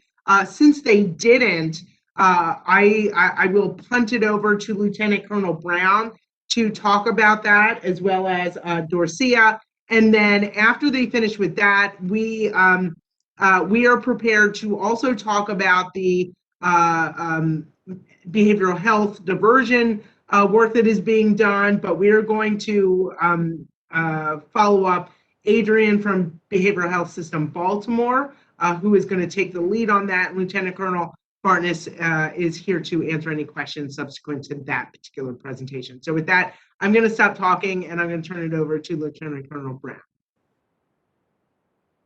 Good afternoon, everyone, and thank you, of course, Councilman Chair Conway. I think that, I briefly talked about last year, one of our hearings, that, we do have these neighborhood policing plans that we just began to pilot. And we still are in some strategy, sessions with both of those communities. But the main thing about our neighborhood policing pilots are that they are focused on places that are normally disproportionately impacted by violence. And they will take preventive approaches that helps us to seek understanding and begin to address those underlying conditions of the community in those neighborhoods that is bringing crime and discord there. Our plans are co-produced by our community leaders and our key stakeholders that either live, they work, play, or either pray inside of those neighborhoods that we are working in. Of course, the police department, and we also have our city agencies, most certainly Monty, who is leading these efforts and co-siding and collaborating with us as we're going along with this strategy. We've also had city agencies that are connected to us, like Rex and Parks, BSIT, DPW, Housing, and Department of Transportation. So it's also an interagency coordinated response that is going cross-sector resources and activities, because that is one of the main things that we see when we have these conversations with our communities is that, hey, listen, yes, we're not looking for police to solve all of our concerns. We also have these other concerns that need to be addressed by those city agencies. It's not BPD centered, which is the biggest part. We wanted to make sure that we did not. It's all community driven. And the biggest part of the community is, what does the community feel like their perspective and their needs are for public safety? So they are at the table addressing every single issue and concern, more so in the forefront, and we're just partnering along to make sure that our piece is done, but also with all of those other agencies in a collaboration. So the two communities that we have began to pilot is Greater Baybrook, that's in the southern. Now, even though it is two communities, which encompasses Brooklyn and Curtis Bay, so it's two neighborhoods that's in that, but of course it's all a part of that alliance. Fair Street Outreach, which is in the western as well, which I talked about briefly because of course we did have that unfortunate incident. So what that lets us know, we are right where we need to be, especially when we have violence impacting our communities in the way that it has been. So the main focus of it is to help us reduce crime, of course, by addressing all of these issues, not just with, again, law enforcement heavy initiative, but also to make sure that it is focusing on those resources that are needed from the neighborhood that will impact the highest, risk of violence and crime. And we chose these neighborhoods based on those levels of needs and, of course, communities' capacity. So we did have a very competitive process in how we walked through that criteria to definitely pick, those communities. So it's also a journey of rebuilding trust, right? That's one of the things that we hear the most, that, hey, listen, most of our communities do not trust us because we come in and say, hey, almost as muscle in some past times, to say, these are the things we're going to do. Now this gives us that time to go step by step to build that relationship with our communities as we are, again, co-producing, a lot of these initiatives and not just saying, hey, listen, this is the things that you need to do, but we're doing it together to build a lot of that trust. But it also helps us to, build our internal and external capacity with the community, because one of the biggest things is that, again, the co-production for public safety is coming from what the community says from their lens safety looks like for them. And it's still a lot of comprehensive reforms. We're not walking away from any of our reforms. It's definitely in sync with all that is needed, that is written in the consent decree for us, and how that we address any of those disparities, and of course becoming more equitable, right? It gives us the opportunity to absolutely be transparent with the community so they know exactly what our intentions are. And it also holds us accountable as a department to say, hey, listen, this is our lane, but we're going to make sure that we're bringing everyone together, cohesively, to make sure that we are certainly solving these issues that brings real sustainability to the community. Now, I'm not sure if you need any of our measurable, content to say how we're going to put some things in place to measure, some of these efforts that we're doing to see, are we faring well, to make sure that we are on the right track, because the goal is that, again, that we bring safer, environment to our community, but also the biggest part is reduction in violence. And that also still comes from what community feels that is. So we do have some accountability measures and stuff that we do have in place, that we are putting in place to make sure that we're holding ourselves accountable. But as we go through this process, of course, with Monty, we build our framework that makes sure that we're also holding community accountable as well, and all of those agencies and stakeholders that are at the table with us. And then we have a rollout of, just one more thing, our rollout of training. So that has started as well, because of course we definitely can't have initiatives that we start if we don't have a way to train, not, our officers flow, so they have an understanding of what is expected of them as we're going through this process. So we began our training May 3rd, and it'll continue out through the summer. It's 2 days of training. It also includes some of those lesser offenses that we were talking about, but giving officers great tools in the toolbox of how to address them where we're not being, of course,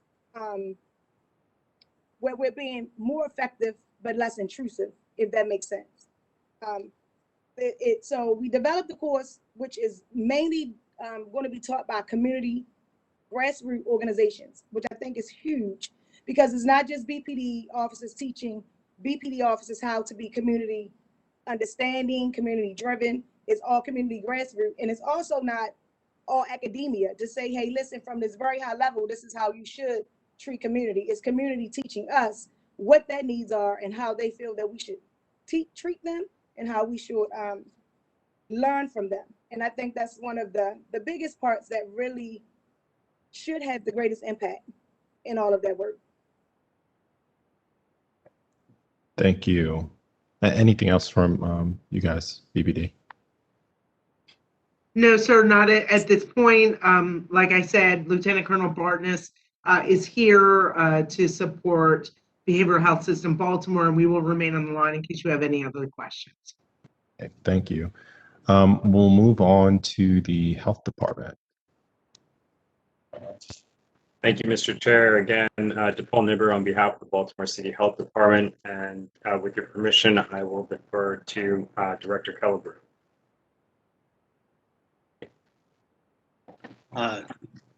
Yes, and I have a PowerPoint presentation.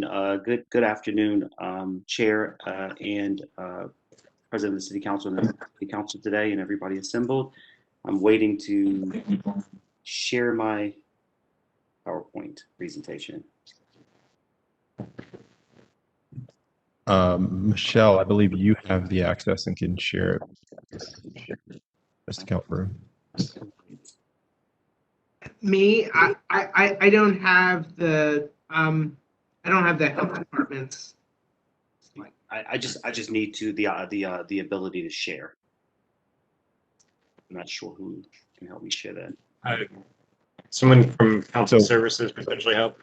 Yeah, Michelle, you have to right click on his name and it'll say change role, and you can then give him a presenter.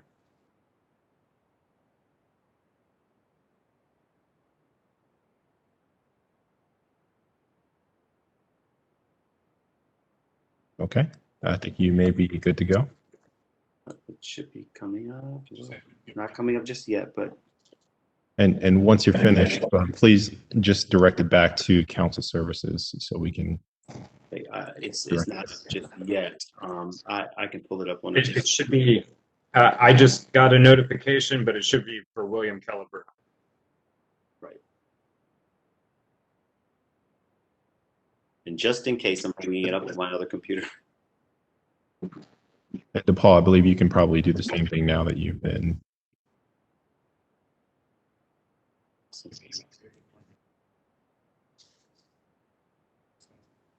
Fortunately, do not have a presentation. And I guess while we may be working on that, I could. I'm sorry, can you tell me the other person's name? DePaul, if you could give access to Council Services, we can actually pull it up and we'll present it. Okay.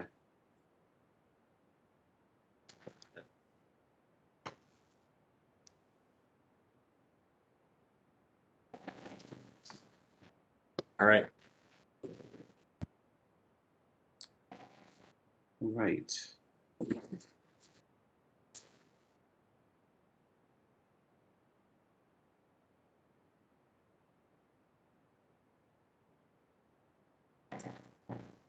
I did. Okay.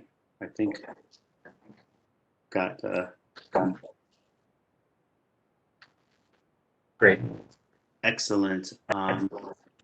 All right. Thank you for the opportunity to present today on behalf of the Baltimore City Health Department. My name is William Kelleher, Director for the Office of Youth and Trauma Services.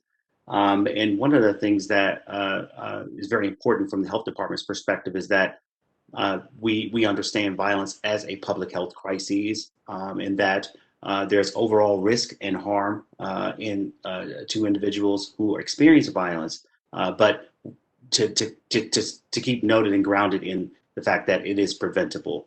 The American Public Health Association has deemed violence as a public health crisis in 2018, and to ensure trauma and violence exposure to trauma and violence is certainly linked to chronic diseases and many others like suicide, depression, anxiety, and eventually post-traumatic stress disorder.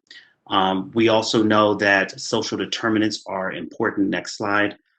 in our approach, and much of our approach is focused on that. And we have many partners that we're focusing on that with.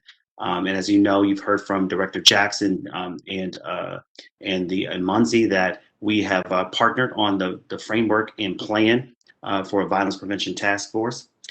Can you scroll up a little bit there, please? Good.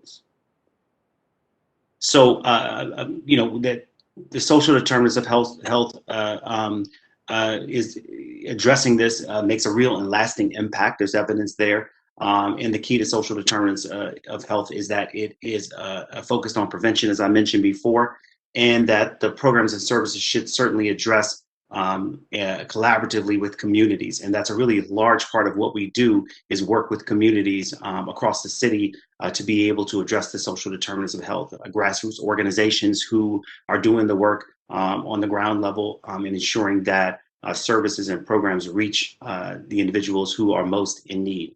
And also, probably most importantly, that cultural competency and sensitivity should be prioritized in these programs and services. Next slide.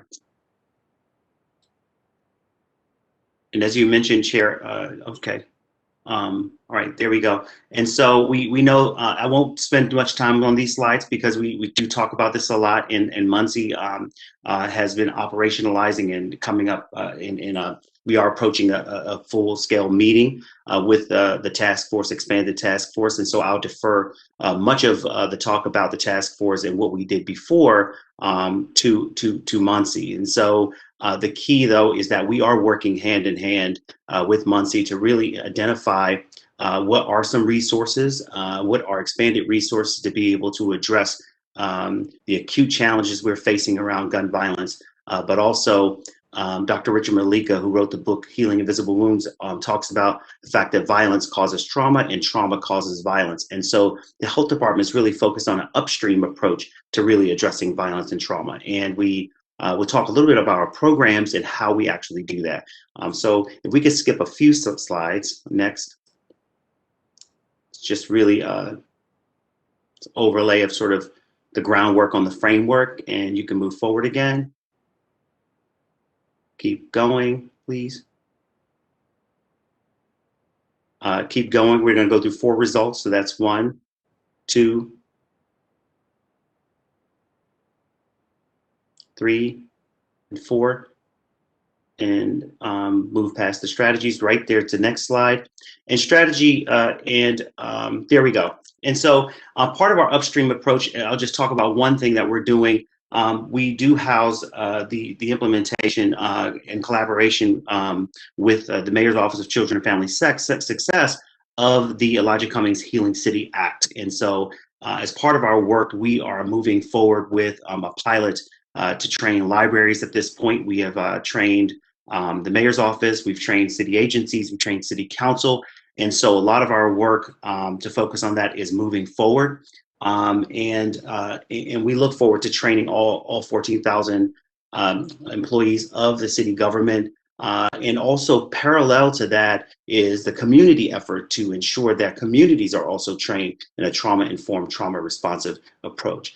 And so I'll talk a little bit about our supporting our students. I'll shift to sort of programs. At the Office of Youth and Trauma Services, we've been implementing a Dating Matters curriculum, which is an evidence-based curriculum that CDC produced and created. It really teaches 11 to 14-year-olds about healthy relationships. If you could skip down just a little bit for me, please. It really supports youth in being able to navigate relationships, to be able to create healthy relationships, and to recognize when there are signs and symptoms of unhealthy relationships. And so we've been working with youth for the past 9 to 10 years on this particular program, and we're our second iteration of the program. So continue to go forward, please. And we are working with our partners in 4 high schools, as you can see, in West Baltimore. We really focused on overlaying much of our work in West Baltimore, where there are high rates, not only high rates of crime, but they may be high rates of dating violence as well. So moving forward. adapting to COVID-19. And so one of the things that we found in our program is that during the last year, during COVID, there was a real challenge to be able to connect with kids, youth in that program. And so we expanded our program to focus on a community-based effort with our partners, Aziza Peace, Let's Thrive Baltimore, and Truth to Power. And so we are navigating COVID through our partners and being able to support our youth in conflict mediation, and also, again, recognizing the signs of unhealthy relationships. Next. And so out of all of our work over the past 4 years, and we're on our 5th year, approaching our 5th year, we've had our education curriculum has supported 835 youth through not only identifying behaviors leading to violence, but they're increasing their knowledge to really distinguish between abusive and healthy relationships, and also connecting our teens to who are experiencing dating violence to resources not only in West Baltimore, but across the city. Next. So in terms of services and core coordination for victims of crime, our program, Youth Services and Advocacy Project, is a project that focuses also on 11-year-olds to 24-year-olds who have experienced a victimization. And the program focuses on reducing risk factors for these youth that are exposed to violence and their families. We are increasing youth access to different resources, including mental health resources, and also to economic opportunities and the like. Next slide. So it's a little difficult navigating someone else navigating the slides, but here we go. But in FY21, currently we're serving over 100 survivors of crime, youth, again, from the ages of 11 to 24. $35,000 has been provided in rental assistance to at least 28 participants. And in FY20, we saw that that number was at $56,000 in rental assistance. And we see that drop because there was a decrease in funding from the state. This is a state-based program, state-based grant program. And of the 28 participants, 8 survivors had lost a family member to homicide. So we see that homicide is really impacting youth victims of crime and their ability to navigate traumatic experience. Next slide. And so in FY20, again, I mentioned that we had $56,000 in rental assistance.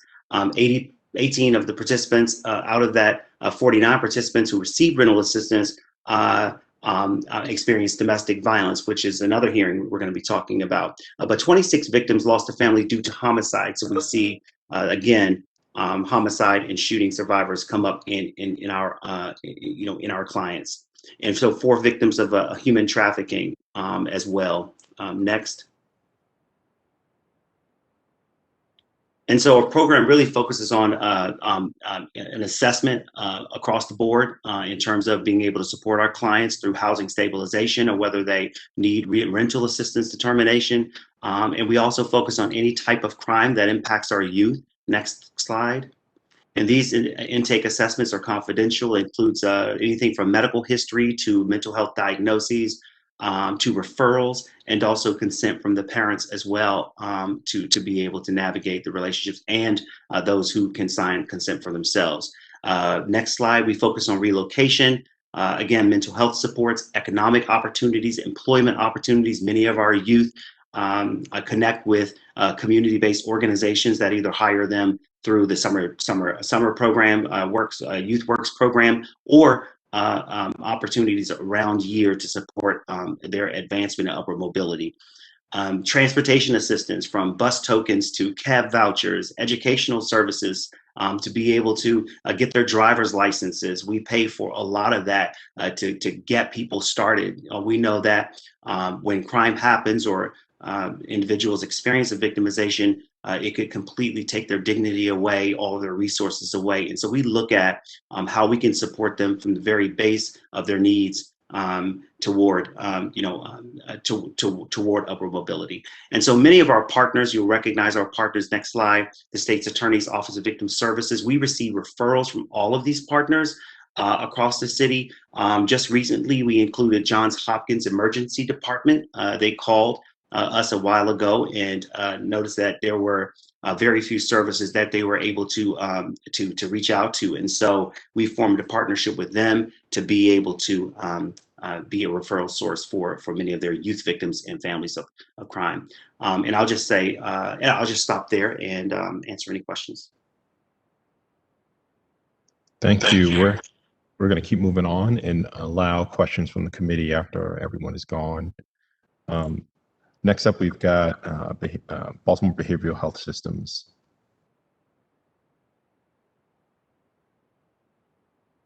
Good afternoon. This is Adrienne Bridenstine. I'm the Vice President of Policy at Behavioral Health System Baltimore. I know that I've got another hearing today, so I know I submitted a PowerPoint. I'm just going to go through a couple of high-level points because a lot of what you've heard already from some of our partners, I think aligns with what I have to say. So for those who don't know us, we are a nonprofit that serves as the local behavioral health authority for Baltimore City. In that role, we oversee the full range of mental health and substance use services in the city. So that includes prevention to early intervention to treatment and recovery supports. One of the key areas of services that we fund for the city and also oversee are behavioral health crisis services, which we have found, and I know that the city has found through the gaps analysis report that they did as a result of the consent decree is an area of the behavioral health system that needs to be more robust. And if we have that more full continuum of behavioral health crisis services in the city, we can do a lot more to reduce police involvement, especially when responding to people with mental health disability or substance use disability. So from our point of view, strengthening some of the services that already exist in Baltimore City is the direction that we as a city should be moving, and it's a direction we are moving in partnership with the mayor's office and the police department and the health department and lots of everyone else who's at this hearing today. What we do have in Baltimore City that we're looking to build upon is we do have a 24/7 Here to Help hotline, which I know many of you are already aware of, and we thank many of you, the council members on the committee, for helping us to spread the word about this resource. The Here to Help hotline operates 24/7. And it is a hotline that people can call for a range of services, whether they need help with assistance with a crisis in the moment, information on programs, screenings and assessment, and that hotline can also make referrals or schedule appointments for people. In addition, the hotline operators will make follow-up calls to people after they've called that hotline. The Here to Help hotline is also the resource that is a part of that 911 diversion pilot program that many of you already heard about today that started a couple weeks ago. We know the 911 center gets over 13,000 calls annually that are behavioral health related. This pilot program, though small in nature and just getting started, is looking to divert a very small portion of those 13,000 calls to the Here to Help hotline because we believe that the Here to Help hotline, which is staffed by counselors and mental health professionals, can be an alternative resource to having police involved or addressing some of those calls. The other area of service that we fund are mobile crisis team services. One of the things that we're looking to do through the GBRICS initiative, which is a public-private partnership with 17 hospitals across Baltimore City, but then Baltimore County, Carroll County, and Howard County, is to increase mobile crisis teams across the city. A mobile crisis team, we describe it as a non-law enforcement team of a behavioral health professional or a peer, somebody with lived experience that operates 24/7 and can go out into the community and respond to people in that moment. Through the GBRICS project, over the course of 5 years, we will increase the number of mobile crisis teams in Baltimore City by a total of 18 teams. So then we'll have 30, I think, yes, 18 teams. So then we'll have a total of roughly 24 teams operating over the course of, or covering the city over the course of a day. We know if we have more robust mobile crisis team services that, again, this can be an alternative resource to respond to people in the community instead of having our law enforcement officers go out. And then finally, kind of that third kind of component of the crisis services system is a place for people to go. So we've got the Crisis Stabilization Center, which I know many of you are aware of. This is on the west side of the city. It provides short-term sobering services for people who are under the influence of alcohol and drugs. it's a very narrow in focus in that it just serves people who are alcohol, who are under the influence of alcohol and drugs.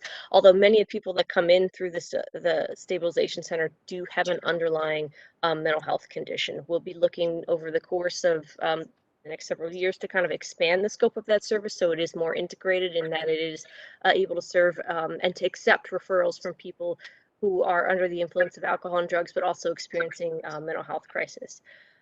Right now, the center operates 24/7. One of the key things that we have found that's important to the model for the stabilization center is that it provides 30 days of case management and follow-up for people who come to the stabilization center. And we've been seeing some surprisingly very good results with that follow-up, in that we are seeing when people get discharged from the stabilization center, post-discharge, they are following up and going to that next appointment, which is a really key part of crisis services. You address the crisis, but then making sure that that follow-up appointment and that connection happens for that ongoing care is key to having successful crisis services continuum. And then finally, we do have mental health crisis beds and SUD detox beds. Again, a place for people to go when they're experiencing a crisis. In Baltimore City, we operate 21 residential crisis, mental health crisis beds, and then we have 3 kind of non-hospital detox providers in Baltimore City. So again, that kind of rounds out the crisis services system. We also do have crisis services, though very limited, for youth and families in Baltimore City. They do not operate 24/7. Again, that's a gap in our city, in our services system. But people can also call the Here to Help hotline for 24/7 support for youth and families who may be experiencing a crisis. So again, I know I went over that very quickly, but from our point of view, expanding and strengthening the behavioral health crisis services system is one of the ways that we can really promote alternatives to policing, and we are happy to partner with the City Council and many of the members today that are part of this hearing to continue to strengthen and expand those services for the city. Thank you so much, Adrian. That was really helpful to understand the scope of what you guys are doing. Next up, we've got, last but not least, Roka.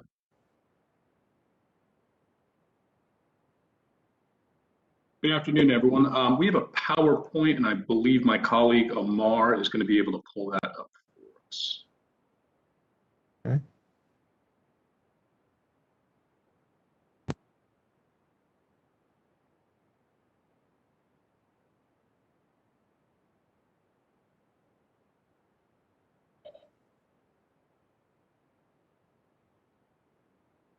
Amar, are you on? I am, yeah. I just got permission to share screen, so I'm pulling that up now. Okay, perfect.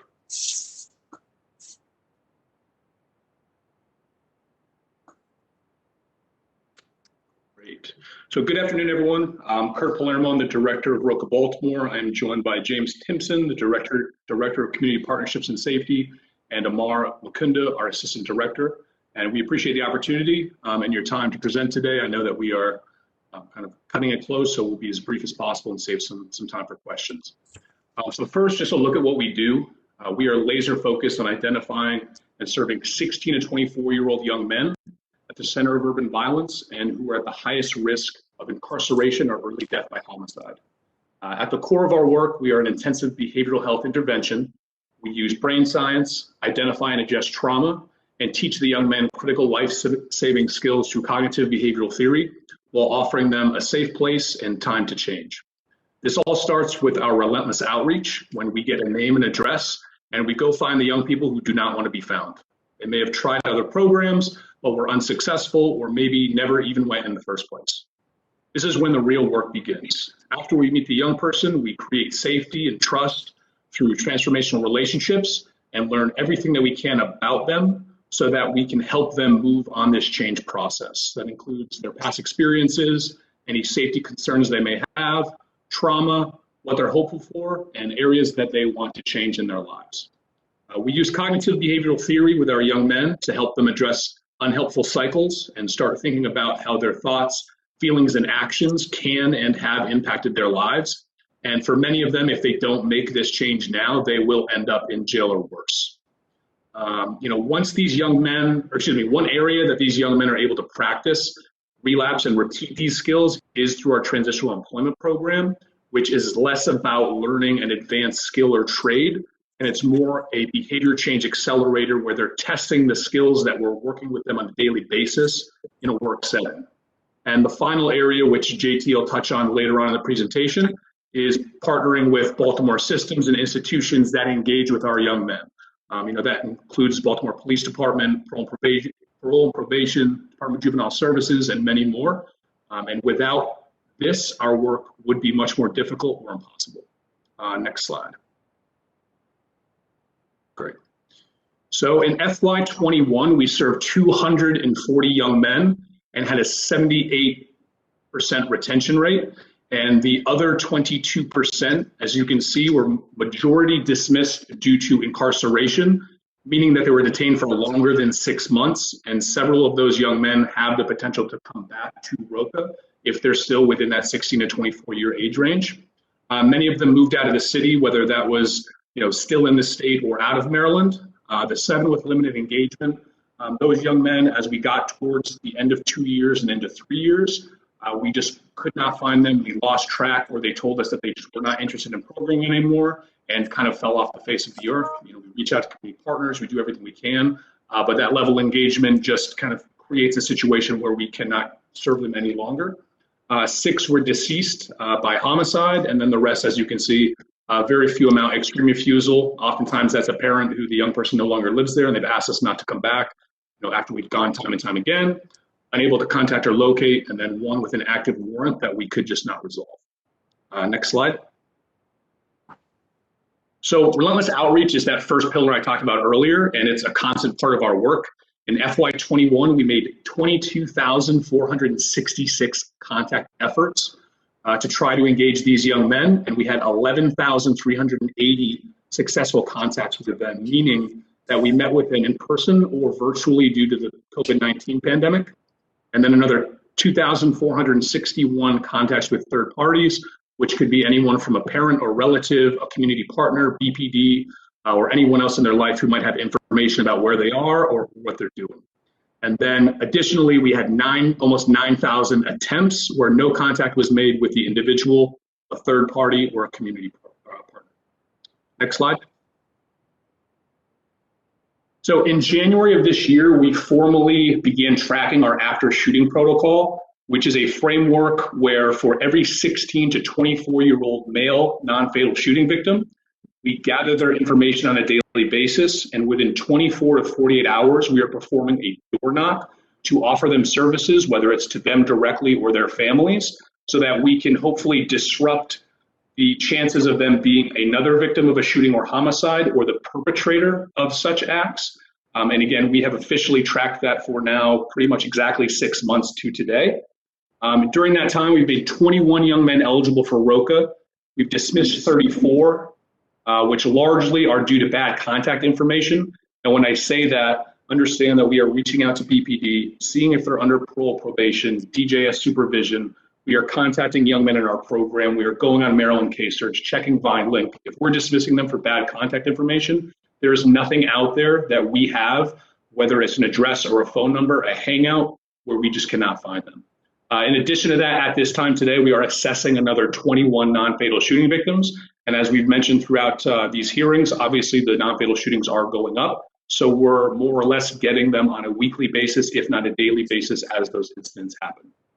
From January to, I believe this data was pulled yesterday, we've made over 1,100 total efforts with 513 actual contacts with just those non-fatal shooting victims, and then another 229 with third parties. And I will say that the majority of those are myself reaching out to parole probation, to DJS for information, asking the police department for a hangout, or other community partners who may know this young person based on the picture that we have.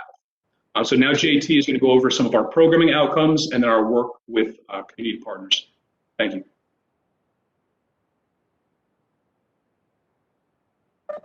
Okay, good afternoon, everyone. Good afternoon, Mr. Chair and council members and partners on the call as well. So some of our programming outcomes. So year to date, we've had about 89% of our young men who are engaged in some level of programming. That programming looks differently. Again, we are a behavioral health model, so we really, our responsibility, our goal really is to challenge our young people on any and all unhealthy behavior that will lead them to either being victims or perpetrators of gun violence, or that will lead them to incarceration. So with that being said, we do all types of programming. We do GED programming. We do our CBT, which is our core programming, our cognitive behavioral theory model. That's the core of our programming. We also do some life skills. We also do healthy habits. We just recently started a fatherhood program for our young fathers. So, you know, we try to address all aspects of programming or anything that would help these young men realize that they have different options other than what they're presently involved in. So you can see the breakdown. 34% have been involved in educational pre-vote, and 52% engaged in employment, 87% engaged in life skills. And then the biggest number is the 83% that's engaged in CBT programming, because again, CBT is at the core of what we do. It's at the core of our model, and it's designed to be, you know, flexible so that we can do it mobily, we can do it formally in a classroom setting, we can do it in a group, we can do it by ourselves, one-on-one with young people. It's really designed to be done mobily and be done by everybody. So everybody on staff who interacts with young people. Next slide, Amar. Thanks. The work with systems. So probably about 2 or 3 years ago, we start meeting with our partners, some of our local partners, to start a criminal justice brain science collaborational meeting where we really got together to discuss what we were doing individually as partners that we could look at differently to be able to better serve this population of young men 16 to 24 who are really at that center of urban violence and affected by the violence each and every day. So we met with that group for about, that group consisted of BPD, Department of Juvenile Services, Parole and Probation, State's Attorney's Office, Hopkins, Roar, University of Maryland, Dr. Richardson from University of Maryland, and Annie E. Casey Foundation. So that group, we have been meeting together probably consistently for about 2 years now, and we finally are moving to what we call the Baltimore Cross Systems Intervention Team. And that really is designed to move the meetings from planning phase to more action. What actionable items can we implement after 2 years of meeting to actually start making a difference in some of what we're seeing out here? So with DJS, we got Department of Juvenile Services to really look at the way that they were case managing some of our young people, those ones who are at the highest end of supervision, who are really they're most concerning as far as violence or being victims or perpetrators are concerned. And they formed what they call an emerging adult caseload. And that caseload will consist of a majority, if not all, ROCA kids. And what we've been able to also do with the DJS staff is train them in our CBT. We're working on training the whole Baltimore field office right now in CBT. And we've been asked to train the entire state Department of Juvenile Services in CBT. So those are some of the things that we're working on with the Department of Juvenile Services, and similarly with Parole and Probation. Right now, we're training the Baltimore field office in Parole and Probation and CBT, as well as we've been asked to look at that on a state level as well, to train probation officers in CBT so that they can better understand or utilize this tool to be able to deal with their clients that they have coming in. The importance to that is that a lot of our young people that we have are out of compliance with probation, which causes them to be on the run, which causes them to engage in more risky behavior. So we look at the whole lineage from the frontline work all the way to the systems work that we can have effect on to actually change the violence or change what we're seeing on the streets. And so that's why working with these partners is very important. And the group reduction violence strategy, or GVRS, which you've heard something about, we will be the service providers for the young men 16 to 24 years old for that project. And again, that is dealing with the highest risk young people that are really been identified for driving violence across the city. So we'll be working with that group really hands-on to try to engage them in the services and what we have to offer. Amar, next slide. So really what we want to do is we just want to make sure that we're laser focused on the highest risk. Again, we're very particular about who it is we serve. We don't serve any young person 16 to 24-year-old that may be criminally involved. There's a criteria that we look for because we want to make sure that we're dealing with the right population. We want to make sure that we're serving the highest risk young people, not the ones who have the ability to go to other programs. There are other great programs here in Baltimore that we could send them to. If they're able to go to Yo Baltimore, then I'm gonna send them to Yo Baltimore. If they're able to go to Center for Urban Families, I'm gonna send them to Center for Urban Families, and make sure that they get connected. And, you know, even if we have to stick with them a little while to make sure that they're journeying that path, then we'll do that as well. But the key is not to mix them with our high risk young men, because what we know is that lower risk doesn't change high risk. It's the other way around. High risk young men will change low risk young people's behavior to make it more criminal.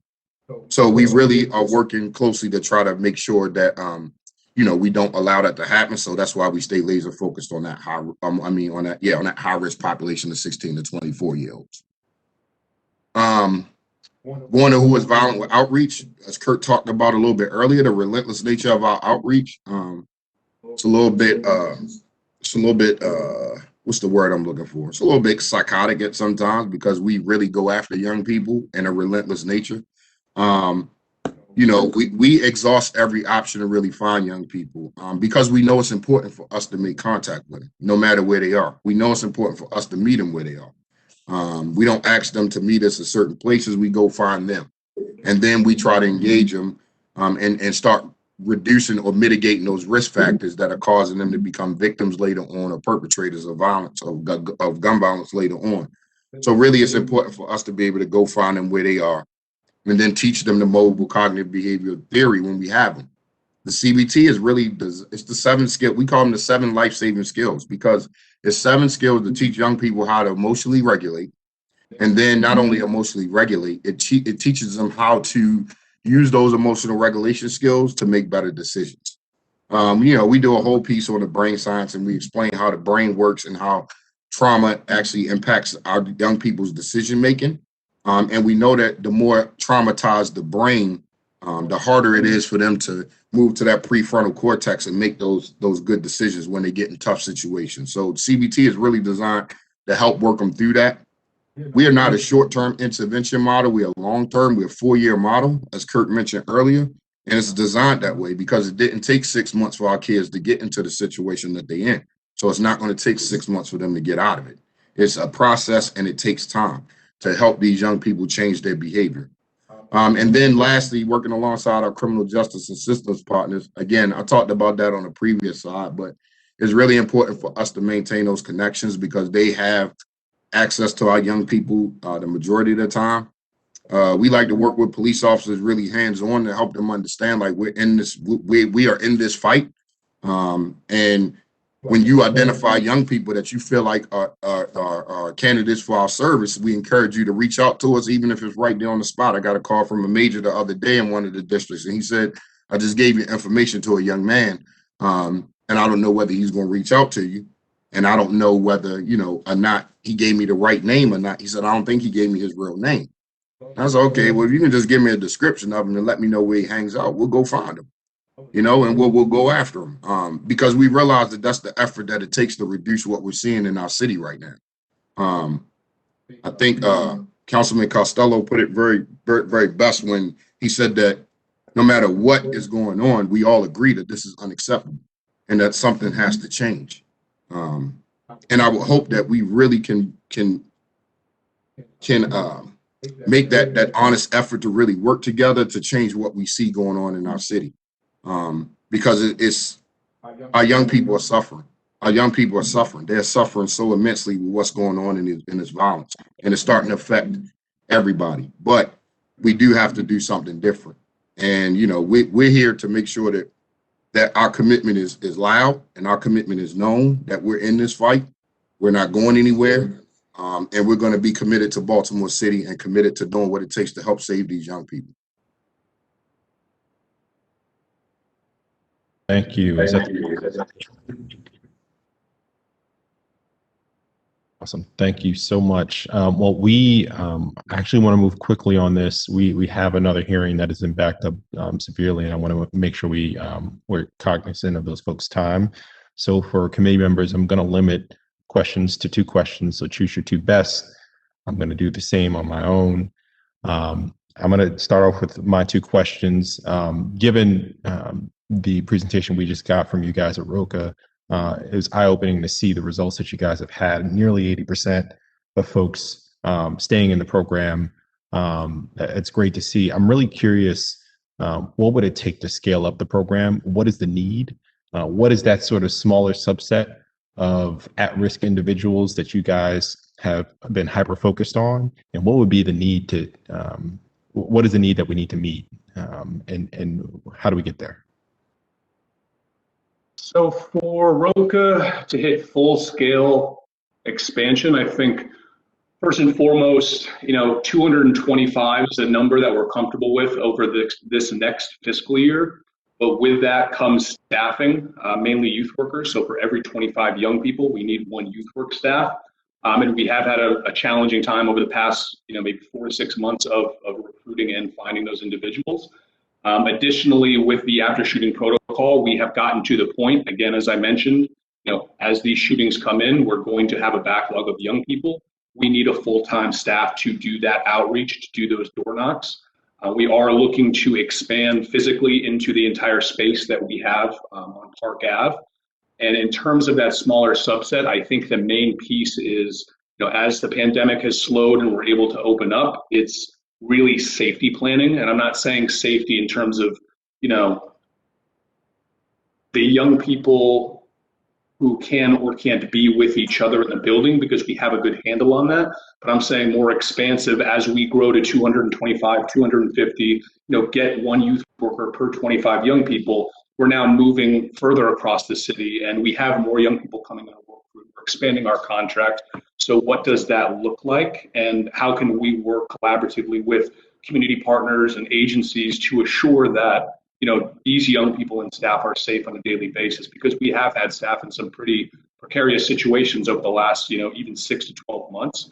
And the safety planning that myself, JT, and other staff have done has, kind of been on a month-to-month basis because things are changing so quickly. But, for us, we can only scale so large when we have that piece under control, because the last thing we want is for something to happen to a staff or a young person because we did not plan accordingly.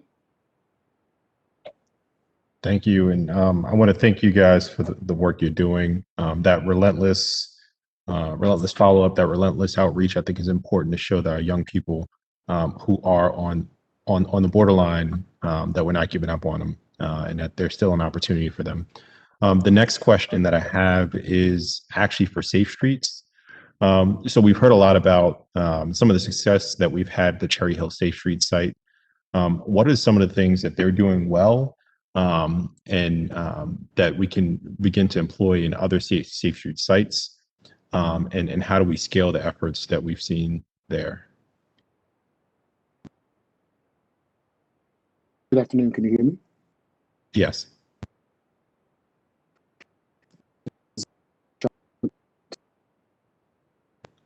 You're breaking up, Rashad. Looks like we lost Rashad. It may help to turn off your camera.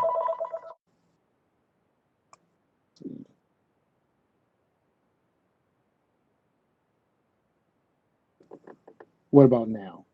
That's perfect. Okay. What our Safe Streets Cherry Hill site has been extremely diligent in is the supervision of the site staff. We have a strong site director, a strong site supervisor.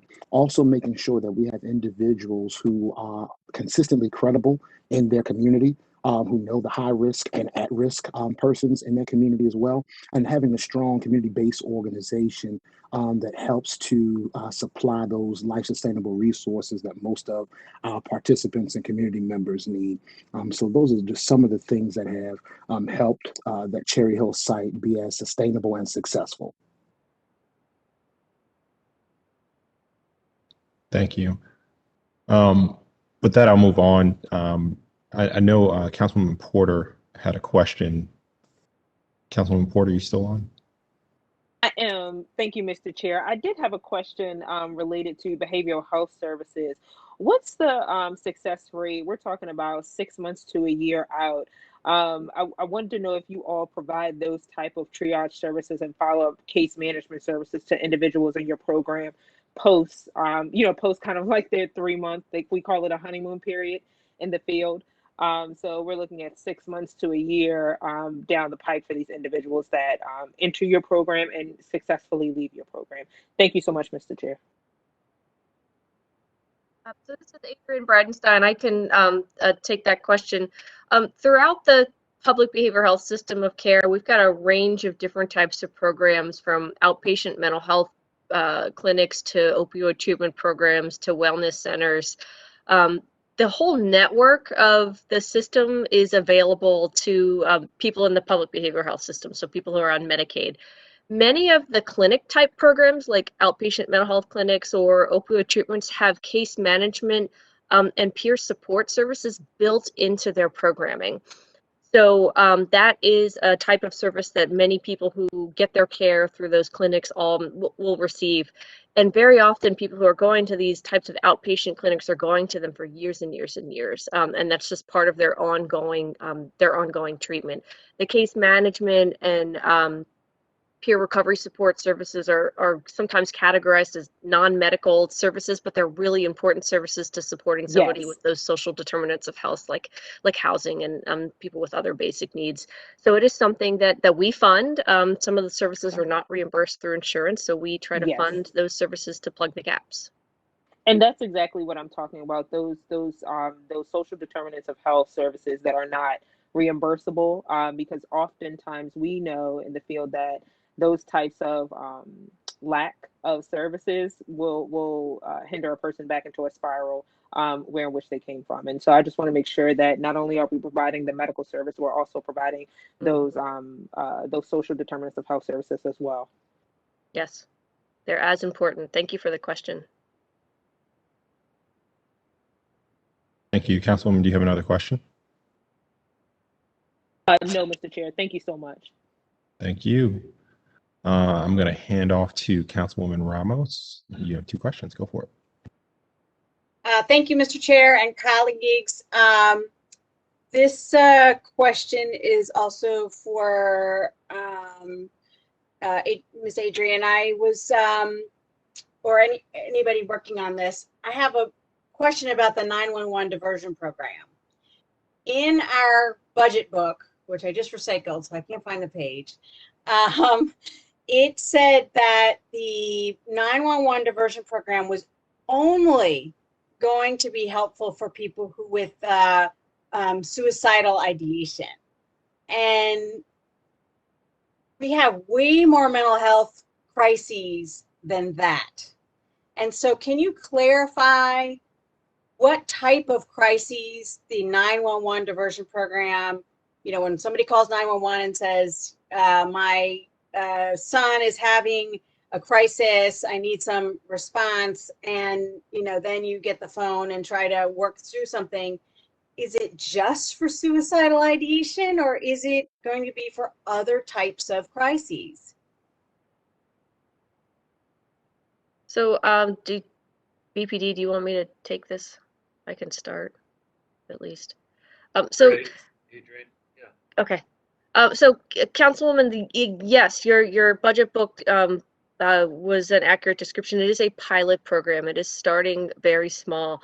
So it is starting with diverting calls for people who are calling with suicidal ideation. The plan is over time to grow that diversion program, but we didn't want to start with taking any type of behavioral health crisis call that comes to 911 and quickly diverting it to the Here to Help hotline for a couple of reasons. One, we've never done this before, so 911 Center and PPD really wants to kind of test this process out and make sure that they're using the right kind of screening and protocol on their end.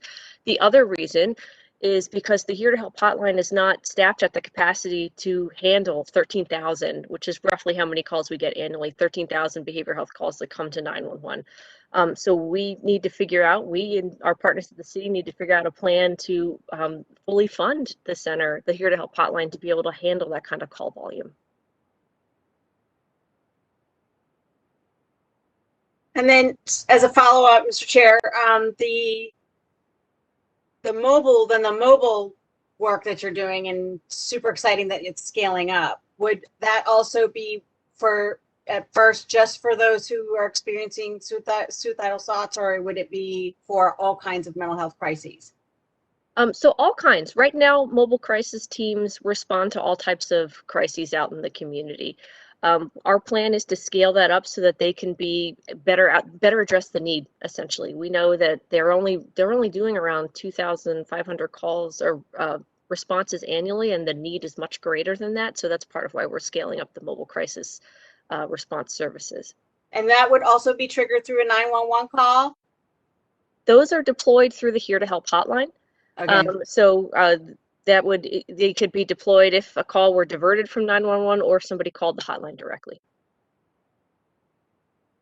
And then you'll be reporting back to us about how it's going, because we really do need it scaled up. And obviously, I know there's funding that has to be addressed. So, okay, I just needed that clarity. Thank you, Mr. Chair. Thank you, Councilwoman Ramos.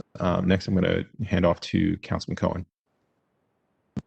Thank you, Mr. Chair. Thank you to all the folks. Two questions briefly. First to Roca. Again, appreciate the data that you were able to provide. Appreciate your approach, which takes cognitive behavioral therapy and the partnerships that we've had with you all through the Healing City Task Force. Appreciate the work. I'm curious though, has there been any external, like major external evaluation? I know that Safe Streets has had a few evaluations conducted by Daniel Webster and some other folks.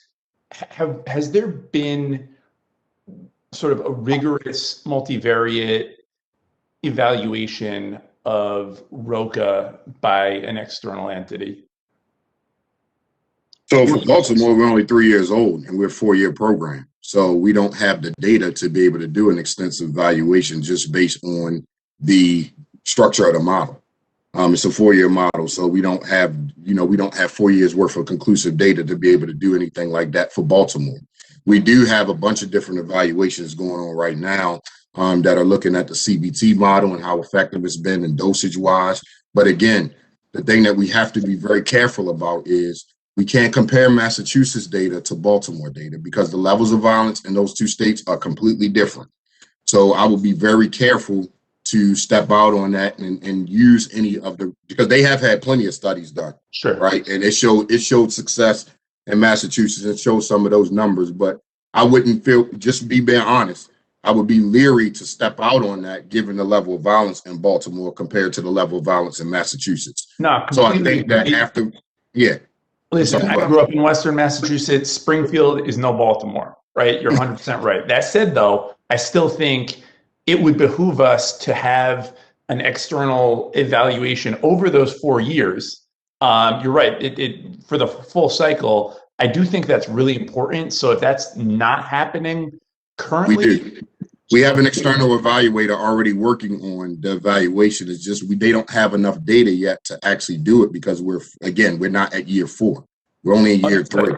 So we do have an MDRC. NDRC. All right. MDRC. Would it be possible to send some contact just over to them, just for my own, and I think for the committees? Appreciate that. Second question. We heard in the health department's presentation about the Healing City Act and the focus on trauma-informed care. Did want to ask, I know that there's been conversations among Safe Streets and among, I think, JT, you all in Roca as well, but getting the mental health support for your staff, knowing that this job in and of itself is re-traumatizing, working with young people that have been hurt, in the case of Safe Streets, working with folks who have themselves been through an enormous amount of trauma. Could you talk about what mental health support and what health support your staff is being given in order to do the work that you're doing? Yeah, so I mean, our approach is trauma informed. So we always have done our healing circles are a big part of the culture here at Roca. The healing circles are designed to address individual trauma, but we also do have clinicians on staff that we contract with that not only are available for our young people, but they're also available for staff as well.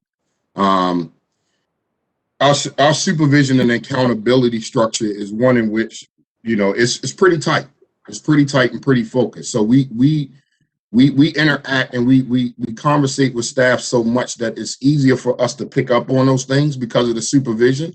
And so we are always constantly encouraging staff to take advantage of those extra services that actually are provided to them. Kurt or Amar, I don't know if you wanted to add anything extra, if I'm missing anything. Yeah, no, I mean, I think you hit it on the head, JT, with the level of accountability and the engagement that we have with staff, how important it is to support those frontline youth workers and educators and crew supervisors who are with the young people on a daily basis. So, having them take advantage of that EAP plan or, having healing circles when we do lose a young person and one-on-ones with the youth worker or those who are most in contact with the young person. It's so important because, burnout is a little bit different in the work that we're doing here, right? It's not that, you are tired of doing door knocks, it's you're tired of having young people be shot and killed, and it's much different and it's much more acute. So we're very mindful and we over communicate here so that we do support the staff and make sure that they know that if they do have an issue or they need to, maybe go home for the day or take some time, we 100% support that. And as a team, we're very careful to recognize when our coworkers might be, not at 100% and to support them through that. And it's not easy. It's very difficult when we do lose a young person. So saying all of this sounds very simple, but it is a long process. It's no different than working with the young people, and a lot of it is rooted in the CBT work. But that being said, this team is very dedicated and passionate about the work. So I'll leave it at that. But just really quick, I can attest to it personally because I just went through a whole, situation when Dante was killed. When Dante was killed, that crushed me. Like that was one of my best friends. Like I didn't even want to come to work. I wanted to quit. I didn't even want to do this work anymore. And the level of support that I got from the organization, staff, my team, my superiors was like none that I've ever received before. And that is really what allowed me to continue to show up to work every day, to continue to be able to service the young people the way that we need to service them, and to be able to be in a healthy enough space myself to continue on to work in a way in which I'm being helpful and not harmful. So I've experienced it firsthand over the past couple of months since January, and I'm still going through it. And I still expect, I'm still getting the level of support that I need to be able to make it through. So it's there. Yeah, and all the love to you and to all of us for the loss of Dante Barstow, my friend as well. No, appreciate it. Again, just the importance of supporting our staff. Director Jackson, I see you, I think, jumping in. Yeah, because I heard you ask the question of both Roca and Safe Streets and the supports that we're providing to folks who deal with traumatizing events every single day. JT, know that I continue to send love, light, and remembrance to you every single day as you do this work. So with regard to mental health supports that we're providing to our staff, there are a few. I'm going to highlight just one, though, for the sake of time, because it is very much connected to the work of Healing City Baltimore, where we have partnered with Sage Wellness, specifically Tara Doty, who sits as a member of the Trauma Informed Care Task Force, not only to provide circles for the folks who are on the front line, but also individualized time as they need it to make sure that they've got the mental health supports that they need. That said, in my earlier testimony, have been very clear in saying that we want to make sure that as we expand the program, that we are providing more mental health supports to our team members, both on the administrative side and on the frontline side. So we can't underscore how important it is to make sure that we're being co-facilitators of the healing of the folks that are doing this very important and often tragic work. As always, appreciate the approach, Director Jackson, and to, again, you as well. All the healing to you too. Thank you, Mr. Chair, and thank you to ROCA, Safe Streets, BHSB, and Health Department, everyone who's in this work, Mayor's Office, you as well. Thank you. Thank you, Councilman Cohen. Are there any other questions from other committee members before we move forward?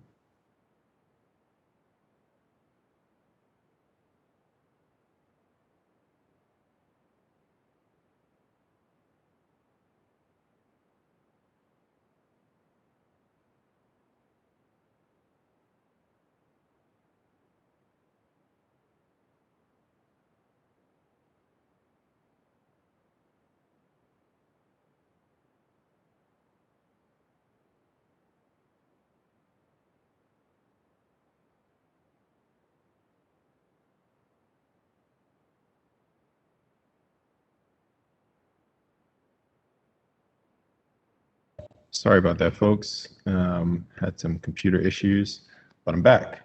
Any other questions from the committee before we move forward? We're actually going to hold on public testimony and hold a cumulative public testimony at the end of the report outs from our DB session. So for those that are looking to testify, please wait until the end of that. I want to make sure we have the opportunity. We've had some very patient folks for our third hearing today. With that, I'll entertain a movement to a movement on the bill. Mr. Chair, I have a question about that. I know it's your bill, but it seems like there may be a need to, be able to bring them back after 6 months in terms of talking about results. And I don't know if you want to do that on a separate bill, or if you want to just hold this one until that time. I'm open to that if the committee would, of course, like to do that. I thought this was really helpful as well. I'd love to continue the conversation if you don't mind, and maybe bring them back in the next 6 to 8 months on talking about the data that ROCA provided was super helpful. I don't know if 6 months is not long enough to show support or whatever, as soon as, sure. And that also gets us in. So it's up to you. That's your bill, but I thought maybe we could bring them back, certainly, and maybe we do that again through the context of this bill, or you could call me whenever you want because you're the chair. Sure. So that's fair. I think you're right. There's definitely more we can discuss, and certainly to make sure that we're moving in the right direction. And so how about that? We'll hold this bill. We'll come back to it in the future. And I just want to really thank everybody who was able to give us an update on what you guys are doing today. You guys are doing incredible work.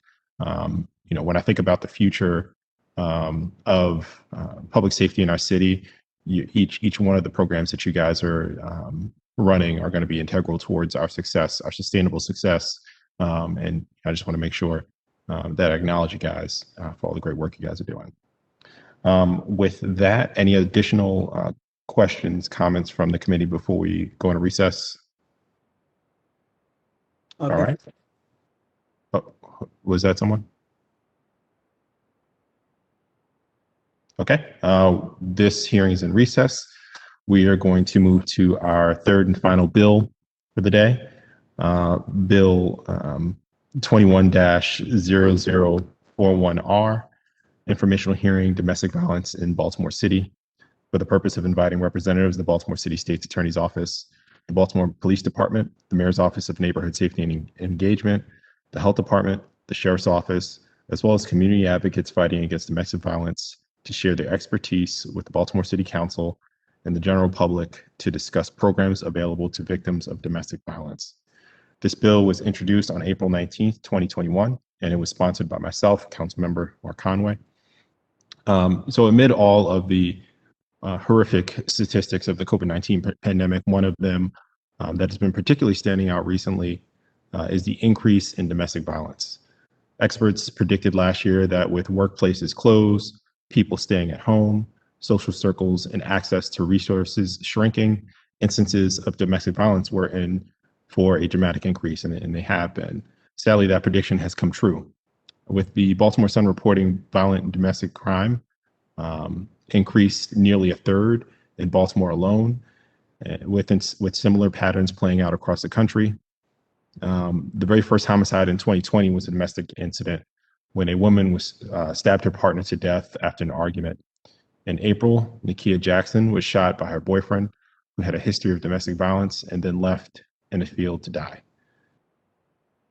Studies have shown that people who commit violence in their homes are much more likely to commit violence on the streets and in other areas of their life. So better engagement on this topic often doesn't just mean protecting spouses, children, parents, and homes, but forging safer communities on whole. I hope today that we can start by, I hope that today is a start and by no means the end of the conversation for this committee. And I want to start by introducing our distinguished panel of advocates who work every day on these issues of domestic and intimate partner violence. Dorothy Lennick of the House of Ruth, Maryland, and Angeles Evans and Jean Henningsen of Turnaround.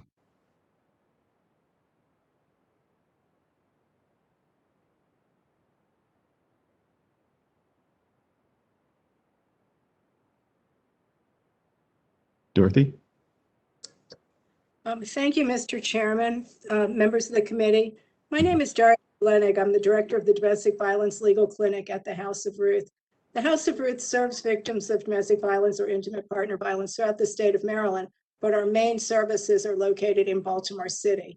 We have an 84-bed shelter, a 24-hour hotline, counseling program, both for people who are in our shelter and our community clients. We have service coordination, which helps people find benefits, housing, immigration issues. We have an abuser intervention program and a legal clinic, and we serve about 8,000 people a year. I'm not going to spend a lot of time describing our services because I know we're running kind of late. If anybody has any questions on our services, I'm very happy to go into more detail. We partner with the city in many, many areas, including on homelessness, with the police department on the lethality assessment project, all the coordinated efforts, DV stat, the fatality review team, the coordinating councils. So we do work with the city a lot. Our supportive services for victims, the shelter, the legal services, our counseling, that's really the backbone of what we do and the tools that are necessary to make, I'll say women, but we also serve men, safe from their abusers. But what I think we're all beginning to recognize that to truly end domestic violence, we have to focus on prevention. And I'm just going to hit on a few topics that I've been kind of talking about during this administration, because I think they're the things that we've really been focusing on. I think we can all agree, and so far everything I've heard today really understands the traumatic impact on children who witness domestic violence. I don't think there's any argument about the traumatic impact on kids and then what happens down the road to them. Our fatality review team, the Baltimore City Domestic Violence Fatality Review Team, reviewed a case where a child saw their mother being killed as a result of domestic violence, and a very loving caregiver took the child in, moved the child to a new school, but didn't tell the school that the child what had happened to the child.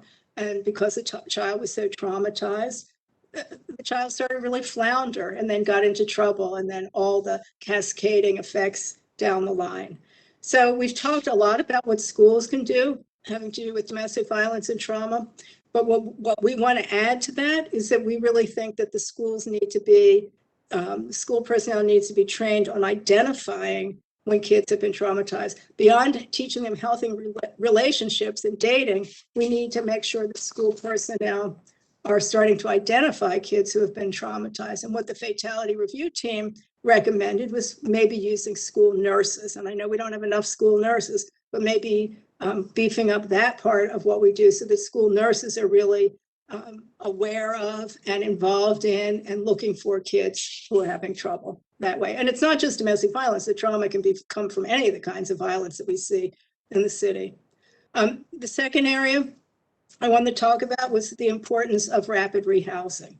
I think we all know that it's really important to have our shelter which we do. It's an emergency shelter, but we've got to get people into more permanent housing. And so people who are experiencing housing insecurity, either, from my perspective, from domestic violence or other kinds, we need to get people into permanent housing quickly with supportive services, with rental assistance, with trauma counseling, workforce development, all the things we do to make them successful in the house that a house that's really their own and more permanent. The third thing I wanted to talk about was the lack of services, particularly for young men before they've been arrested for domestic violence, but are starting to feel like it might be an issue for them. So you have a young man, and I'll say a man, it could be a woman too, but you know what I'm saying. He starts to realize that he's having an issue with power and control in his relationship. Either he notices it, or a clergyman maybe talks to him about it, or a job counselor, or a school coach, or maybe his girlfriend really recently broke up with him, and the only way he knows to channel those feelings is through violence. Maybe he's young, he's an adolescent, he doesn't have any money, he doesn't know what services are available to him. And currently there really isn't any place to refer him. So I would suggest that the city partner with an abuser intervention program and provide free drop-in programming, a group program that anybody could make a referral to, because we want to start to catch young people before they're caught up in the criminal justice system. We want to have an option for them. The school could refer them, whoever it is, it would be really important to refer. And what I really want to focus my time on today is beginning to reimagine the coordinated response to domestic violence. I think most of us are familiar with the alphabet soup of the DVCC and the DVFRT and DVSTAT and the Criminal Justice Coordinating Council and all those groups that have brought stakeholders together to identify systemic improvements in how we deal with domestic violence. But I don't think we need to just bring back the old systems. I think the committees did a lot of good work, and I think now we need to reimagine how we coordinate to end domestic violence. We need to re-engage our leaders around it. I think, Mr. Chairman, you're aware what happens when these stop being a priority to some of the leaders, and so they send lower level people who are not able to make the decisions. The most important piece of this is that we've lost our ability to hold ourselves and other departments and other agencies accountable for the work that we're doing. So, and I'm not picking on any agency, I'm going to run through all of them, including the House of Ruth. The Baltimore Police Department has the Family Crimes Unit.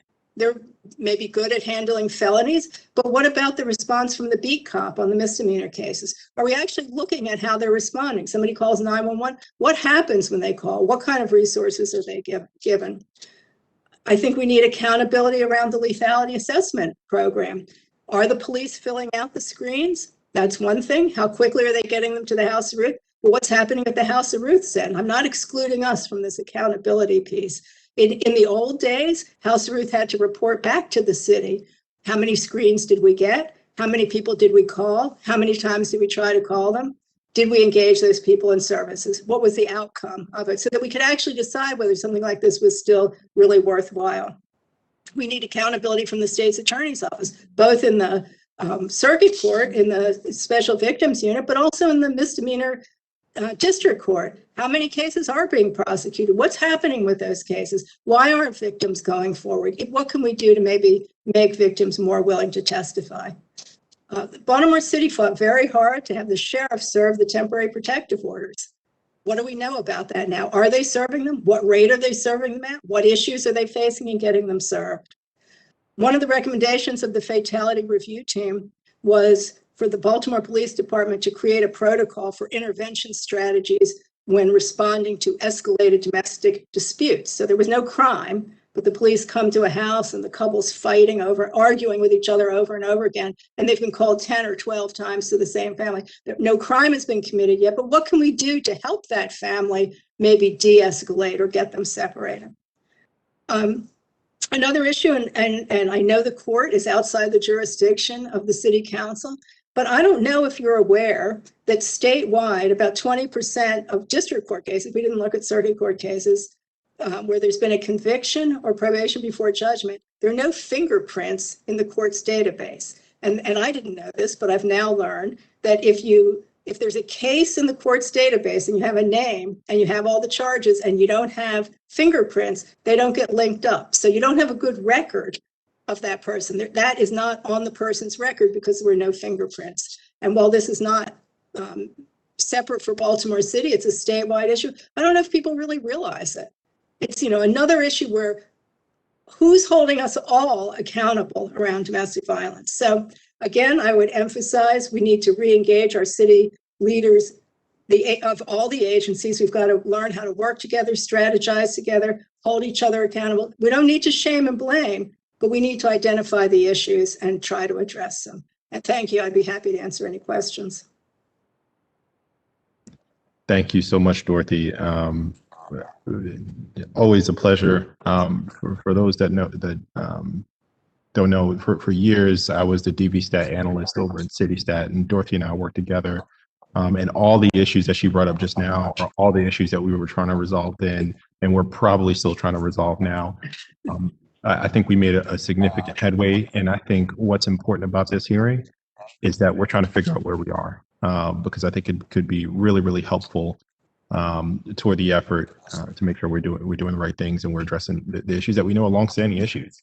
These are not new issues. So Well, the one thing I didn't say is thank you. I really appreciate that you're having this hearing. I appreciate that you're still involved in this issue. I enjoyed working with you. I'm looking forward to working with you again on this. So thank you. Likewise. Next up, we've got Angela Seven. And forgive me if I didn't pronounce that correctly. I'm trying to say it really fast so no one sees that I don't know how to pronounce it. It was good the second time for sure. Oh, there we go. It is Angeles Evans, like Los Angeles, California, without the loss. This is my first time virtually meeting Dorothy, but Dorothy, you covered a lot of things that I think that our agency couldn't be even any more in agreement with. So I will kind of redirect a little bit of what I'll actually cover today. So initially when we were contacted, we were asked to just talk for about 5 to 7 minutes. So I plan to stay within that time window for sure. But just generally, good afternoon to all of the city council members, your supporting staff. Thank you all for inviting us to be a part of this conversation, and hopefully to be in further contact as we kind of address some of those things that you all had long been working on, and some of the things that Dorothy so nicely shared as well and covered. But I also like to make a special acknowledgement just of any community members who are virtually joining us as well. Just kind of echoing a little bit what Dorothy noted. I would hope that anyone who is joining, that you all continue to stay engaged, that you all hold us all accountable as public servants in a way that is accountable, again, to the way that we serve the city, as well as it being fair and responsive. Emphasis on responsive to the needs of this city. So again, my name is Angeles, and I currently serve as Turnaround's Manager of Community Engagement and Training. And Turnaround, for those who may not know, Turnaround, we service Baltimore City as well as Baltimore County, providing free wraparound services to adults and children who are affected by human trafficking, as well as intimate partner and sexual violence. So although Turnaround works with all 3 of those types of clients, victim survivors, I'll also use this terminology of power-based violence to kind of cover all 3 of those. Today, we were asked to specifically talk about intimate partner violence. So again, I'll spend just a few minutes kind of talking about that. And I think I'll kind of take the angle of how this actually shows up in our community.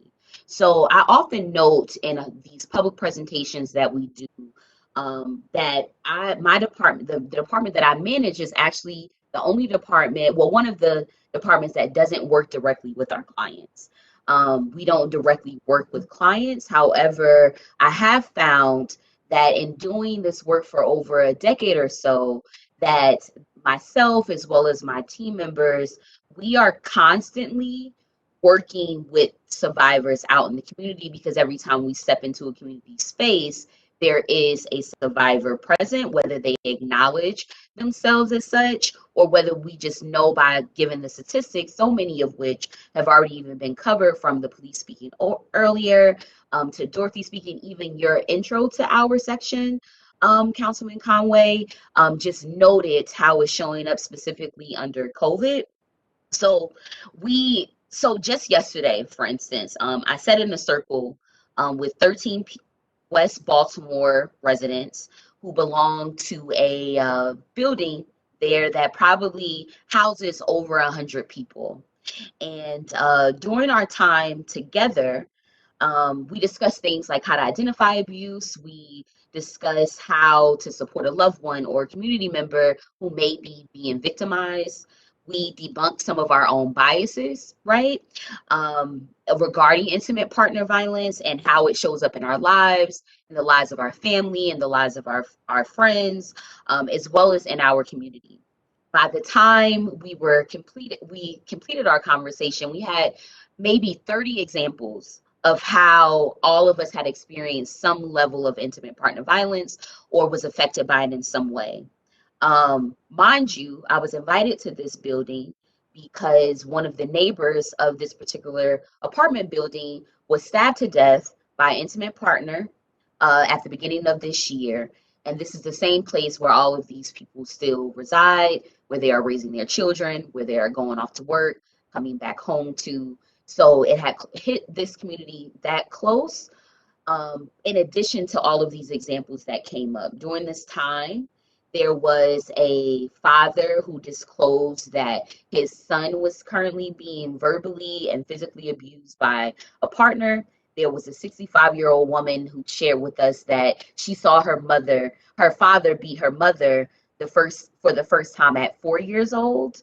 And afterwards, there was actually a gentleman who came over to me, pulled me to the side, and disclosed that his daughter had been sexually assaulted by a partner, and really was just looking to me for some magical response to say how he could show up better for his daughter, because every time she referenced this experience, she would cry.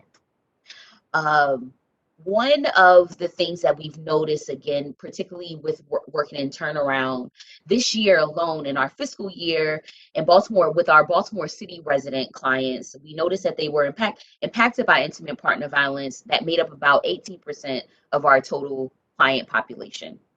And already this year, that figure has jumped to 24% of our client population, likely due to both the increasing rates of domestic violence during COVID, but also turnaround's effort to be more visible in our community. Approximately 24% of city DV involved cases reported multiple victimizations, intersecting with other areas of our focus like sexual violence. And COVID has been, not that we know that it hasn't affected all of us, but it really has had an economic impact on our clients as well. When in 2020, our 49% of our clients reported low or no income. And by 2021, already this year, 62% of our city clients report low or no income. All right. So to challenge some of these numbers, and again, echoing a lot of the things that Dorothy named, will require us shifting the issue of domestic violence from this historically private matter to something that involves way more awareness and just like continued education.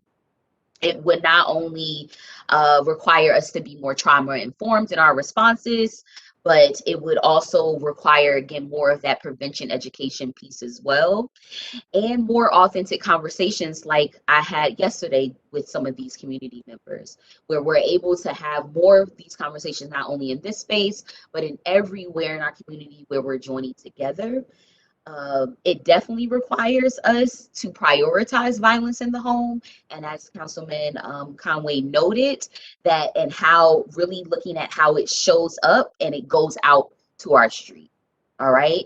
These we started this whole meeting with, a moment of silence for the homicide rates, noting that we know that survivors of intimate partner violence are included in that number as well. But really, the issue of violence really is something that is honed in someone's upbringing and how that is showing up in the streets of this city.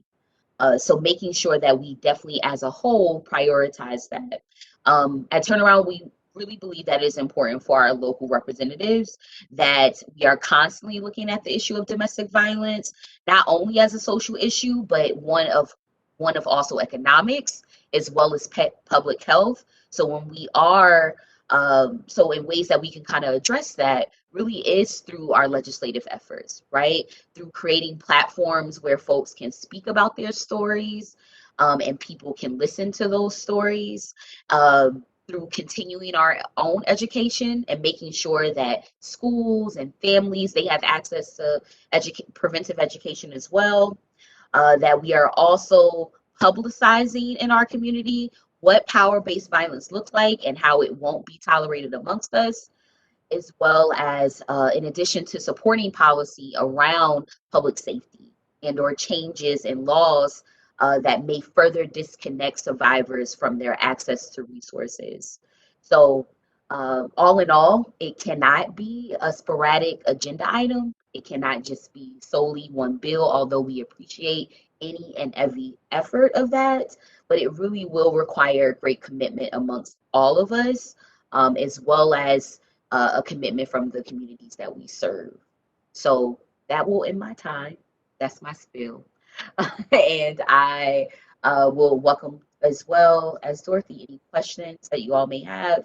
If there's anything a little bit more about our services and different things like that, please feel free to visit our website, which is www.turnaroundinc.org. Again, that is www.turnaroundinc.org.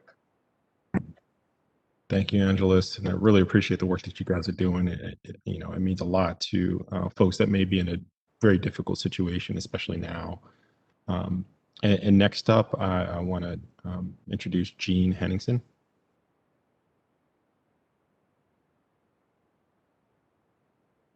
Jean is actually, unless you have something else to add, Jean is actually a coworker of mine. Yeah, no, I was just going to say I'm primarily here for kind of moral support for Angeles, who of course did a wonderful job, but absolutely I'm the director of strategic initiatives for Turnaround, so I'm also happy to answer any questions that folks may have in follow-up. Appreciate that. With that, we'll jump into agency reports, and I want to make sure that we can get through all that before we open up to questions from the committee. First up, we've got the Law Department. I do not see anybody from the Law Department, so we're going to move on to the State's Attorney's Office.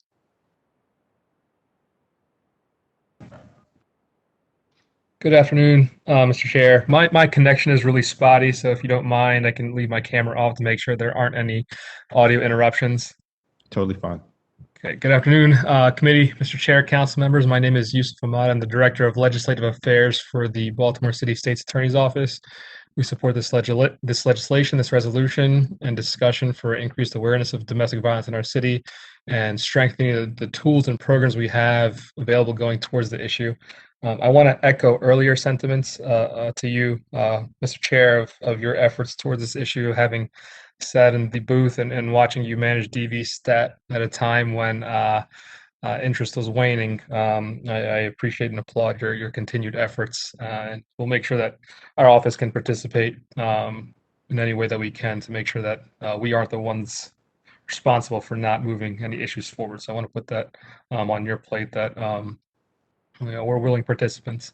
In reading the resolution and the legislation and talking about specific programs that we have in our office available towards domestic violence, there's really three things that I'll focus on. One, something that I think the committee has heard numerous times is the robust victim witness support program that we've had since 2015, having secured roughly $8 million in grant funding through various sources. And speaking to something that Dorothy mentioned earlier about victim witness participation and sometimes the lack thereof derailing a prosecution case, these grant funds underwrite the program and any ongoing campaigns to support victim witness assistance.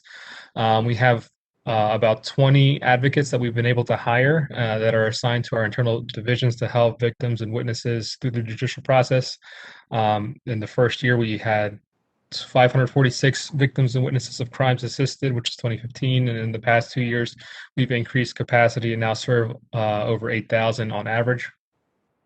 recognizing this as an issue and trying to think out of the box, last year we went to Annapolis to introduce legislation to lower the burden on which out-of-court statements can be admitted to court. Happy to report back that that legislation was passed. It was House Bill 40 in 2020 with assistance from Councilman Burnett. Now in a crime of violence, we've lowered the burden of proof that needs to be met to admit an out-of-court statement, which oftentimes is the case in a DV case where facing your abuser is a difficult thing to do. So we're monitoring. It's been a short time since that law was passed and it's been implemented. But since then, we're monitoring the data. And the third thing, from the pandemic, we looked at the data, certainly everything that Turnaround has produced. We launched phase 2 of Together We Are Stronger campaign, contributing to the public education push to remind residents about the support and services for victims throughout the city. The campaign includes a targeted push to share resources available for domestic violence victims in light of the spike during the COVID-19 pandemic. We're really trying to highlight the services that we can offer or refer people to, including court accompaniment, victim witness relocation, sign language interpreters, foreign language interpreters, assistance with victim impact statements, transportation arrangement, and counseling. In respect to everybody's time and wanting to make sure everybody's heard, I'll conclude by saying we recognize that this requires collaborative work across the city. We look forward to continuing any work that we can do with our city agencies and partners. And I'll be happy to answer any questions at the conclusion of everyone's testimony. Thank you, Yusuf. Good to see you again. Next up, we've got the police department. Good afternoon, Mr. Chairman. For the record, Michelle Wurzberger, Director of Government Affairs for the Baltimore Police Department. The mission of the Baltimore Police Department's Family Crimes Unit is to vigorously investigate domestic violence incidents, seek protection for the victim, offer advocacy services, censure the criminal behavior, and deter further violence. I am joined here today by a number of members of our team, Deputy Commissioner Briscoe, Lieutenant Tiffany Brown, and victim advocate Tina Kamara, who are going to talk to you a little bit about what that unit does and the process that we embark upon to help and support the victim. And with that, I'm going to turn it over to DC Briscoe. Good afternoon, and for the record, everyone, Deputy Commissioner Briscoe, Cherie Briscoe for the Operations Bureau. Thank you so much, Council Chairman Conway, for putting forth this bill. This is a very urgent topic for our community. And just as stated with me today is Lieutenant Tiffany Brown and victim advocate Tina Kamara. So in the interest of time, this is an urgent issue, but I know there's a lot to be said and others that may want to ask questions. So I am going to move through. If there are questions that arise from it, we'll deal with that then, if that's okay with you. So I'm just going to share a little bit about our Family Crimes Unit and our stance on domestic violence. As you very well know, this is a national problem. Domestic violence is on the rise, not just here in Baltimore City, but across the nation for very many different reasons. I know in large part, COVID gave implications to that, but it is in many ways a speak to some of the cultural challenges that we're seeing and experiencing that are synonymous with various other variables that live outside of law enforcement. For instance, just as a statistical point to note, we have seen an increase in our domestic aggravated assaults from this year over last. There were 848 documented incidents last year, and we're up to 928. Our agency, the Baltimore Police Department, has adopted a very victim-centered, trauma-informed approach to domestic violence. We have our domestic violence unit on the line to be able to share more about how they support our community and victims and what that looks like in terms of leveraging partnerships and building strong cases and relationships with our state's attorney's office while we track domestic abusers and the victims of domestic violence, working to bring resources to all that are involved with many of the relationships that are on this call today. So bearing that in mind, I'm going to turn this call over to our victim advocate, Ms. Tina Kamara, to give you more information.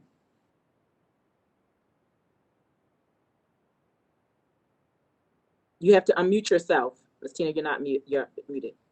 Hi. Sorry about that. Greetings, everyone. My name is Tina Kamara, and I am the one of the domestic violence advocates here in the Family Crimes Unit.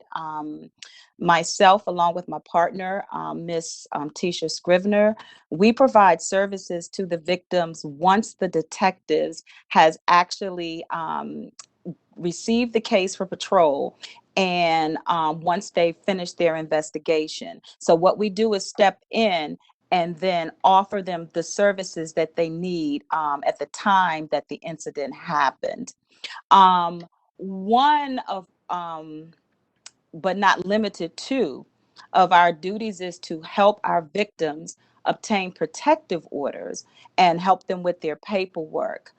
As you may or not imagine, that once someone is injured, the emotional impact is tremendous, and many times they aren't able to go through the process that's necessary for them to complete the proper paperwork and do what they need to do to move forward with the case. So that's where we step in. So we assist with their paperwork and their protective orders. For an example, I had a client who was held hostage for 3 days. She was terrorized, she was abused, she was beaten with the gun, and by the time she came to us, she was totally distraught. She wanted to get the protective order, but she didn't really have the emotional capacity to move through. So I assisted with that by actually filling out the paperwork, taking it to her, and she did have enough strength to go down to North Avenue to obtain the protective order.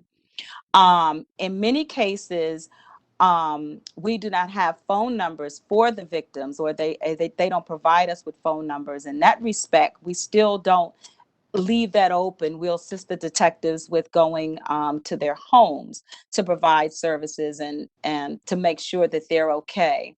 We also assist our victims with obtaining emergency shelter and housing. Many times, depending on the seriousness of the case, the victims cannot go back home. So it is our responsibility to locate shelter and other housing sources. That being said, I'd like to thank Turnaround, because they have been extremely helpful in providing temporary hotel stay until we can either get them relocated or the suspect is arrested. We also transport victims to counseling. Well, we used to do that before COVID, but now that COVID has happened and things are opening back up, we're starting to get back into that. We also assist with VineLink notification. For those who may not know, VineLink is a notification database that our victims can sign up for, that will notify them when the suspect is released. So therefore, they can come up with a safety plan and make arrangements to not be where they currently are, or relocate somewhere else so that the suspect won't know where they are. We also work closely with the Criminal Injury Compensation Board. Many times we have victims that come in, the suspects break their phones, take their phones. We have no way to contact them. They don't have money. So we, connect them with those resources so they can be reimbursed for the crime, so that they can replace the belongings that were either stolen or damaged. I think most of all, in those services that we provide, they're great, but I think one of the main services that we provide is emotional support. When they come to the Family Crimes Unit, I'm like their best friend. I'm the person that's going to hold their hand. I'm the person that's going to assure them that everything's going to be okay. And I'm the person that's going to encourage and inspire them to move forward with the state's attorney so they can prosecute the case. Because a lot of times we have people that don't want to go through with that process in fear of retaliation. And also their connectedness to the abuser. Emotionally, they still feel connected. They don't want to get them in trouble. They just don't want them to get locked up. So I'm the person here that provides everything for that speech that, yeah, you got to go through this because this has to stop. You can't continue to go through this, to providing breakfast, lunch, dinner, depending on, when they come to their office. So that's a broad brush view of what we do here as advocates. And I'd like to thank, the department and the council for recognizing that advocacy is very important, because many times the clients, I like to call them clients, not victims, our clients will want to talk with us and share information with us that they may not want to share with the uniform officer. And we can relay that information to the detectives that can help them also tighten up their case.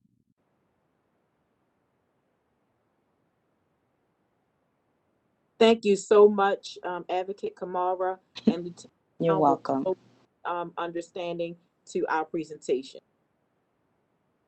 Thank you.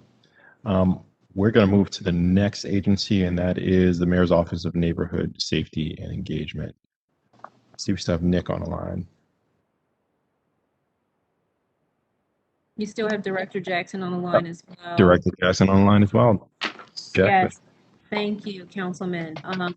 Before I start, I want to say that both Dorothy and Angeles made very compelling and valid points about accountability and about the multiple victimizations that we see. I will be sharing with you all the work that Monty's doing with the partners that we are doing it with and what the numbers actually say. We take our responsibility around serving as the accountability partner around public safety with other agencies and community-based organizations very seriously. So thank you for the opportunity to talk about the work that we're doing. We are as concerned as the others that have spoken about the increase that we're seeing in violence against women, and specifically for the purpose of this conversation, those who are victims or survivors of intimate partner violence and sexual violence. Reducing those numbers is going to require a collaborative approach that we are willing to take and excited to take as we really make sure that we dig deep in understanding what the evidence-based indicators are and the tools are to assess the risks of homicides and connecting our survivors who are at elevated risk to lethal violence with immediate crisis intervention, making sure that they've got access to ongoing advocacy and referral to comprehensive services.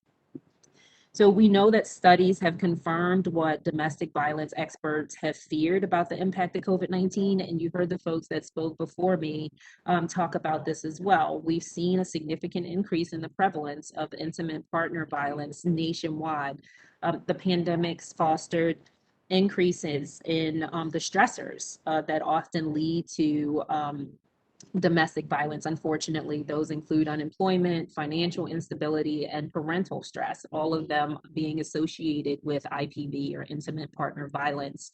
In addition to that, those situations get exacerbated by rising tensions because of being persistently confined together in spaces because of the stay-at-home order that COVID-19 mandated. And it can be a pressure cooker for families that don't have the boundaries created by just getting away from each other, if you will, and thereby exposing folks to serious harm or death.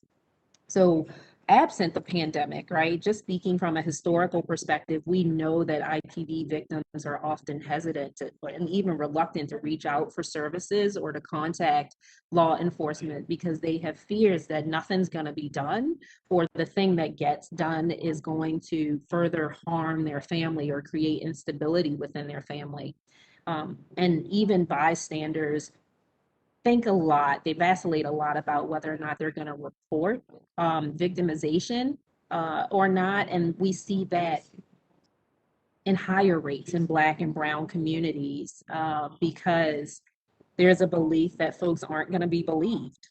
There are also other contributing factors as to why Black and Brown folks don't seek help and they just stick around and stick it out and endure. So due to the frequency that we're seeing and the severity of the abuse cases that we're seeing at the start of the pandemic, Baltimore City is specifically seeing changes in the behavior of our survivors. Those who have become victims, just taking a look at an academic study comparing law enforcement and emergency hotline calls for domestic violence during COVID-19, indicated that seven jurisdictions, there was an increase that was sustained in both domestic violence related calls and for service to the police and domestic violence related hotline calls per day for Baltimore City. Baltimore was only one of two cities to see an increase in both the IPV related police calls for service and the IPV emergency hotline calls. So the trends obviously concern us, and they demand that we institute a strong coordinated community response and a dedicated work group that focuses on intimate partner violence efforts. We want to make sure that we're reducing this work by increasing awareness and coordination for survivors and agencies who are focused on minimizing the risk. So with that in mind, back in March, MONSE applied for a grant from the Office on Violence Against Women in partnership with the Baltimore Police Department, the House of Ruth, and Mercy Medical Center. We'll know in early October whether or not we're going to get that grant or not. If so, we'll be awarded $750,000 to support a multidisciplinary team who's focused on reducing intimate partner violence, sexual assault, and dating homicides. We're also working to reconstitute the Criminal Justice Coordinating Council, as I'm sure this body knows. And until the CJCC got disbanded in 2019, its Domestic Violence Coordinating Council was its most productive committee. So that Domestic Violence Committee is one that we are going to be looking at as one of the first committees that the restarted CJCC takes on as its work, with the goals of increasing the capacity of Baltimore City to identify and respond to domestic violence risk factors, improving the city's efforts to reach more high-risk victims, and making sure that we're improving the city's efforts to leverage more offender-focused models to victim safety so that we can reduce related homicides in our city. In addition to addressing the needs of survivors, we also recognize, to some points made earlier by Dorothy and by others, the need to invest in changing the pattern of behavior of perpetrators of domestic violence. The House of Ruth has an abuse intervention program that aims to increase the safety of survivors of intimate partner violence by holding their batterers accountable and teaching them nonviolent relationship skills. We're committed to continuing to support them and expanding other trauma-informed care programs associated with either perpetrators or potential perpetrators of this sort of violence. I said this in my testimony to the Health and Technology Committee when we shared the same testimony. We know that hurt people, and we want to make sure that we're providing folks with the preventative supports that they need around doing this work. Dorothy mentioned LAP, right? So for those who aren't familiar with LAP, it's the lethality assessment program that is a model that was introduced back in 2014 for Maryland law enforcement. And BPD's victim advocates administer the LAP and sends their assessments to the House of Ruth for follow-up. Let's put some numbers around this, and bear with me because I'm looking at a message that Nick just sent me given Dorothy's questions. So in fiscal year 2020, BPD completed 5,859 LAP assessments and sent those to the House of Ruth.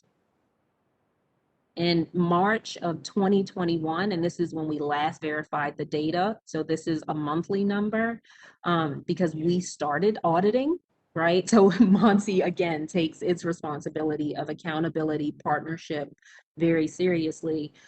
We We saw that there were some small discrepancies between the number sent and the number received, but we did also see that about 582 reports had been sent out for that month. So this seems pretty steady year over year with a slight increase.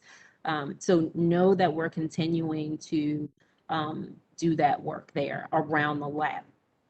We also recognize that there's a dynamic nature of domestic violence risk, and that the risk tools aren't the sole predictor of lethality, but we do see them being effective in increasing self-protective actions for survivors. So the process of risk assessment with the survivor, as I think her name was Tina over in BPD, if I'm hoping that I got the name right, talked about in doing the risk assessment with survivors. It makes them a partner in the assessment, right? So that they're assessing for themselves what the extent of their danger is. And so the strength of the lab is not in providing the tool for law enforcement to make decisions for women, but instead in providing a tool to increase the information that women have when making decisions for themselves. Monty, as I mentioned, coordinates that lab work group, and we're going to continue to explore the role of risk assessments, what they currently are doing, what they should be doing, and how that should directly relate to prosecutions, to pretrial release, to probation conditions, to repeat offenders, fatality case review, victim outreach, coordination services, and protocols. And I'll close just by talking about the sexual assault work that we're doing. In 2011, the city established the sexual assault response team, and that coordinator position is housed within my agency. It's funded through the VOCA grant, or the Victims of Crime grant, through the Governor's Office of Crime Prevention, Youth and Victim Services. That team's made up of members of law enforcement, advocates, hospital staff. You want me to wrap up here? Please do. I want to make sure we get to a couple other folks. Yep, I'm happy to wrap up here. It's been quite a long day. Yeah. So I will close in the next 30 seconds. The point that I'm really wanting to drive home here about sexual assault is that through this partnership, we've been able to make sure that the voice of women are heard in reducing the number of unfounded cases that BPD is pursuing, and that's been a work well done, and we are starting to see our numbers trend in the opposite direction of national numbers as it relates to founded cases versus unfounded. Thank you. Thank you. Next, we're going to move on to the health department. And if we can keep, I know we run over quite a bit on this hearing. If we could keep it to about 5 minutes, that'd be really appreciated, I'm sure, for everybody. Thank you, Mr. Chair. Paul Niver again on behalf of the Baltimore City Health Department. And again, I'm going to defer to Director Kellebrew, and we have decided to forego our presentation and just kind of give high-level highlights of what we do around this subject matter. Yeah, thank you, Paul. And once again, thank you to the council and to Chairman Conway. So a lot has been said already in the hearing today, in which I appreciate many of our partners, police department on the call, as well as Angelise and Turnaround and House of Ruth. We have plenty of referrals back and forth with these organizations, and so we're in this together. We also we're on the DV fatality review team. Unfortunately, we know that ended, but at the same time, that work is very important, and we're looking forward to more work around that. And so, as it relates to the health department's presentation, I won't go through a lot of the numbers. I think we know a lot of that, but I think one of the highlights is that it's important that as we engage survivors and others around educating around domestic violence, it's important that we understand that it's not just physical and sexual; it's sexual, stalking, psychological, financial, verbal. We were speaking to one young man who had no idea that his verbal assaults were considered domestic violence that could lead to physical violence. So that's very important. That also we know that it impacts familial relationships. Children are often overlooked in the aftermath, as well as same-sex relationships, and also our work in the animal control section, where we know that animal abuse is certainly one way that we understand that signs of domestic violence are happening inside the home, but they're often overlooked. We know that 1 in 4 women and nearly 1 in 10 men have experienced domestic violence, and the cost for women, staggers at even over $100,000 in her lifetime, as well as over $23,000 in his lifetime. And so there's a cost to this. And so what we've been doing is we have 3 approaches here in the health department that are direct. One is our upstream for sort of focus to work with teens. And Dorothy mentioned it before, that teen dating violence education is just not enough. But it is certainly a start for us. We've seen some effectiveness in our Dating Matters curriculum approach, where young people are recognizing the signs very early on in terms of unhealthy relationships. And we've seen a change in their behavior and a change in their access to being able to access to resources and care coordination to support them. We also working in a maternal and child health bureau to conduct IPV screenings of women who are in those programs. And also our Youth Services and Advocacy Project, as many of you all may know, accepts referrals from many of the organizations from around the city. We do serve the city, and we also serve the state, because we do receive VOCA funding as well from the governor's office, Victims of Crime Act funding. And so I talked a little bit about in our last hearing about our supporting our students, our SOS, which is our program that focuses on serving 11 to 14-year-olds in healthy relationships to reduce behaviors, and in high school, by the way, that reduce dating, violence, substance misuse, and sexual risk-taking. We're in 4 high schools actually in West Baltimore, and now we've expanded our work to communities based on adapting to the pandemic. We've served over 835 youth through education in the curriculum, as I mentioned before, and connecting teens to the appropriate resources. As far as our IPV screenings, COVID-19 has presented some challenges for us in completing those IPV assessments, and we've adapted guidelines to take into account telehealth at this point. But we're also aware of the privacy from potential abusers and ensuring that those who are we're working with are safe while they are seeking assistance and support.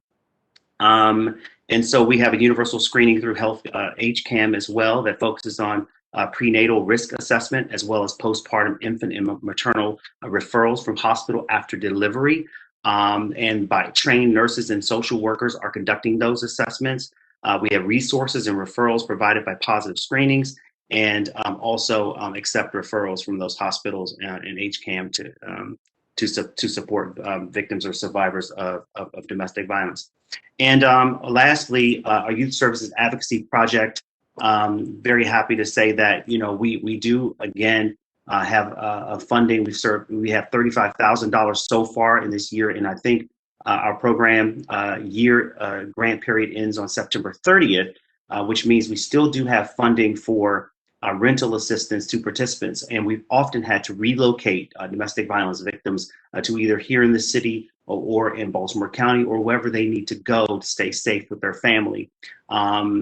We also recognize that there is an increase across the country in domestic violence cases and also calls, as well as in the city. And so our caseload has risen. And probably risen about 20%. So we know that we have to deploy more resources. Unfortunately, we do have and fortunately, I would say that we have 2 amazing youth advocates, Mark Mason and Robert Bobby Washington, have done an amazing job. They have not stopped in the pandemic. They have continued to provide services in an increase in terms of those resources. And so I'll just let me see what I have here. That pretty much concludes what I wanted to say. But thanks to the partners on the call, but those partners who are not on the call, Keys Development, local care team that does a lot of work in a lot of the high schools that do referrals, and the self-referrals, the courage that it takes young people to be able to reach out for resources is just amazing. And the last thing I'll just say is that this is personal and near and dear to me in the work that we do, and it's so important for a staff to understand that importance. I actually witnessed the killings of my mother and brother at the age of 10. I know the impact of domestic violence by my mom's ex-boyfriend in our living room in the state of Maryland. And so I recognize the impact that it not only has on children, the family, but also our community and the systems that it actually are impacted by this. And so it's not about those people we're serving. This is really about all of us. And so I'll conclude with that in my talk about intimate partner violence. Thank you, Director Kelleher. Your story is certainly heart-wrenching, and I think fitting for the discussion that we're having now and the importance of the work that you do and the work that we're all here to do. So thank you. And last but not least, I want to turn over to the Sheriff's Office if we have an update from them. Hey, Mr. Chair, this is Nick Bergrews from the Sheriff's Office. Can everybody hear me? Yep, we can hear you. All right. Sorry, I was taken by surprise with this call today, so I don't have stats, but I can provide an overview of what the Sheriff's Office provides. We have a deputy assigned to the North Avenue District Court along with 2 advocates. We serve all the protective order, temporary protective orders coming out of North Avenue, as well as the temporary protective orders coming out of Circuit Court. We have 12 deputies assigned, a lieutenant, 2 sergeants. They work 7 days a week serving protective orders. We also, when we serve these orders, we're arresting the respondents and seizing weapons from them. I can take any questions. I don't really have much else to say. Thank you, Deputy Cruz. I understand you might not be fully prepared for today. I think it would be very helpful, especially given some of the earlier conversation, for you to provide some additional insight offline on how we're doing on protective orders, the percentage that we served, how quickly we're actually turning around, realizing that for some folks, the urgency of the matter is everything. So if you do have some of that data, I think it'd be really helpful in understanding where we are and being responsive. And I think the same thing goes for BPD. As I understand, you guys serve some as well. All right, with that, we're going to move into questions, and I want to be cognizant of everyone's time and the fact that we've gone over almost an hour now. I want to limit it to 2 questions, if that's okay with the committee. My first question is from a comment very early on that Dorothy made with regard to fingerprinting DV abusers. Is it true that, I guess I'll ask this of BPD, is it true that we don't fingerprint DV folks? Can I just clarify something? That was not just domestic violence cases. The way it relates to domestic violence cases is that if the case is marked as domestically related and there are no fingerprints, then there's no matchup in CJIS. That was for all crimes. It was the entire state. It was a study I did with the Governor's Family Violence Council, and the court just gave us a data dump, and then CJIS went in and matched up fingerprints. But I just wanted people to be aware of, I did not know this. So I figured if I wasn't aware of it, others might not be aware. It's just one more place of accountability that I think should be on our list of figuring out, seeing if we can figure anything out. Thank you, Dorothy. BPD? And Chairman Conway, Councilman Conway, just to be clear, where fingerprinting is concerned, because we now have centralized booking where that process occurs once a person is arrested, that's a state-run process where a person is, once they're arrested and taken into custody, they are fingerprinted. So I would have to do some research or some digging to fully understand why there would not be fingerprints on file if indeed a person was arrested and charged. There may not be fingerprints on file if a person is swearing out a complaint, but the individual that is the defendant or the suspect was never in the criminal justice system from the start, so they have no fingerprints as if you were ever bonded and licensed or printed for any other reason. there would not be a set of fingerprints on file. So I just want to be clear on what we're saying. It may not all be related to arrest. So I hope that clears up your understanding. Got it. So you're saying that if for arrests, if you're arrested, you would go through central booking, you get fingerprinted, but if there is a complaint, you may not be. Yes, and so If you were never in the criminal justice system, or if you were never bonded and licensed through the state for some other professional employment or some other reason, you wouldn't have fingerprints on file. So not every citizen has fingerprints on file. And if you don't, there's no comparative, but yet we'll have a court document trying to bring you in or identify who you are. There's no way to match the fingerprints versus that document. Got it. And Dorothy, just to clarify, is that how you understood it, or does that vibe with what you understand to be the case? Well, I think the situation that we imagine it might happen is that if it's a citizen complaint, and so they did not go through the process, but they actually found there were felony cases with no fingerprints. So I don't think it's quite as clear cut, and I don't think it's any fingerprints. They have to match it up in this case. So it has to be the name and the fingerprints connected to it, so that, if you have a, Joe Smith, you don't want to get the wrong Joe Smith. You could have a Joe Smith who was fingerprinted for being a daycare provider. You want to make sure you get the right one. So as shocking as it seems, and this is not just Maryland, this is a national problem, but we do find we have some judges who, if it's a probation before judgment, they don't want to send them to get fingerprinted. We have different, it's not really a city council issue. Because I'm so shocked by it, I felt like I should have it in my list, because I do think it's a place where we could see a problem. If the more and more cases, where they issue a citation rather than arrest somebody could have a whole long record and never get fingerprinted, and then you wouldn't see their record to see whether it would be appropriate to issue a citation on. So I think it's complicated, and we should all be, from your committee, we should be aware of it as an issue. No, I appreciate that. And I think so going back to my opening statement, realizing that there is some cross-pollination of sorts of violent individuals and personal relationships and violent individuals on the streets. And if fingerprinting is an opportunity to further connect folks, I think, that's something we want to think about. So I'll do some offline digging into that. I appreciate you bringing it up.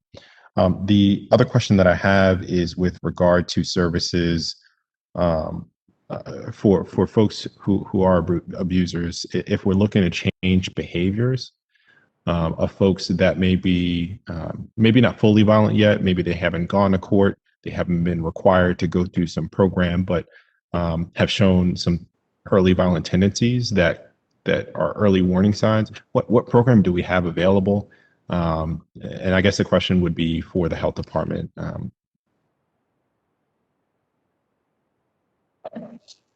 Again, I'll have to defer to Director Calabria.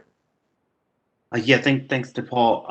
So we can serve any victim of crime from the ages of 11 to 24. However, if there is a person, maybe somebody over 24 years old who needs services right away, we can always refer them out to our other sister or brother programs. But we can serve victims of crime right away, and also this would be for perpetrators of crime, not victims. Sorry. I'm sorry.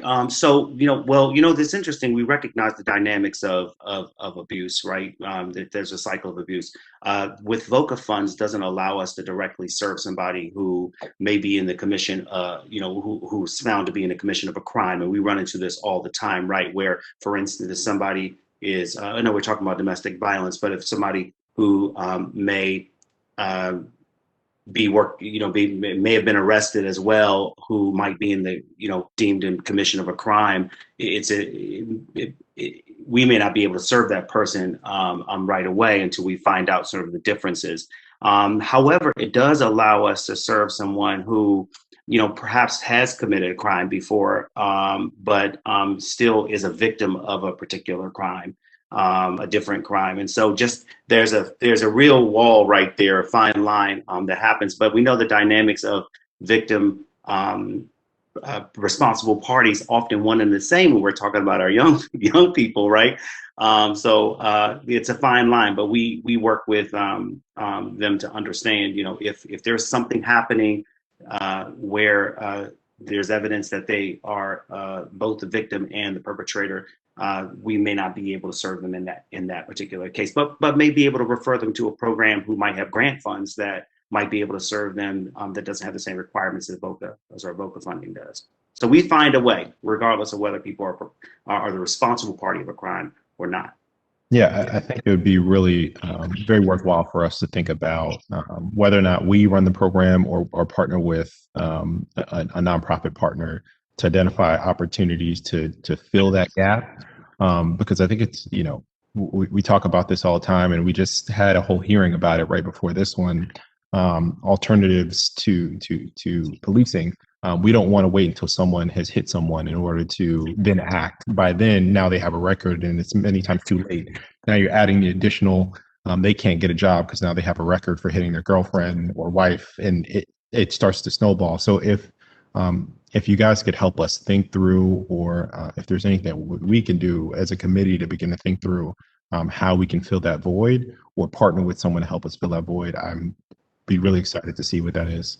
And I would say the country's moving forward. There was a time where we were not able, even the VOCA funds were not even able to serve a person who was a victim of crime, who was behind incarcerated, if you will.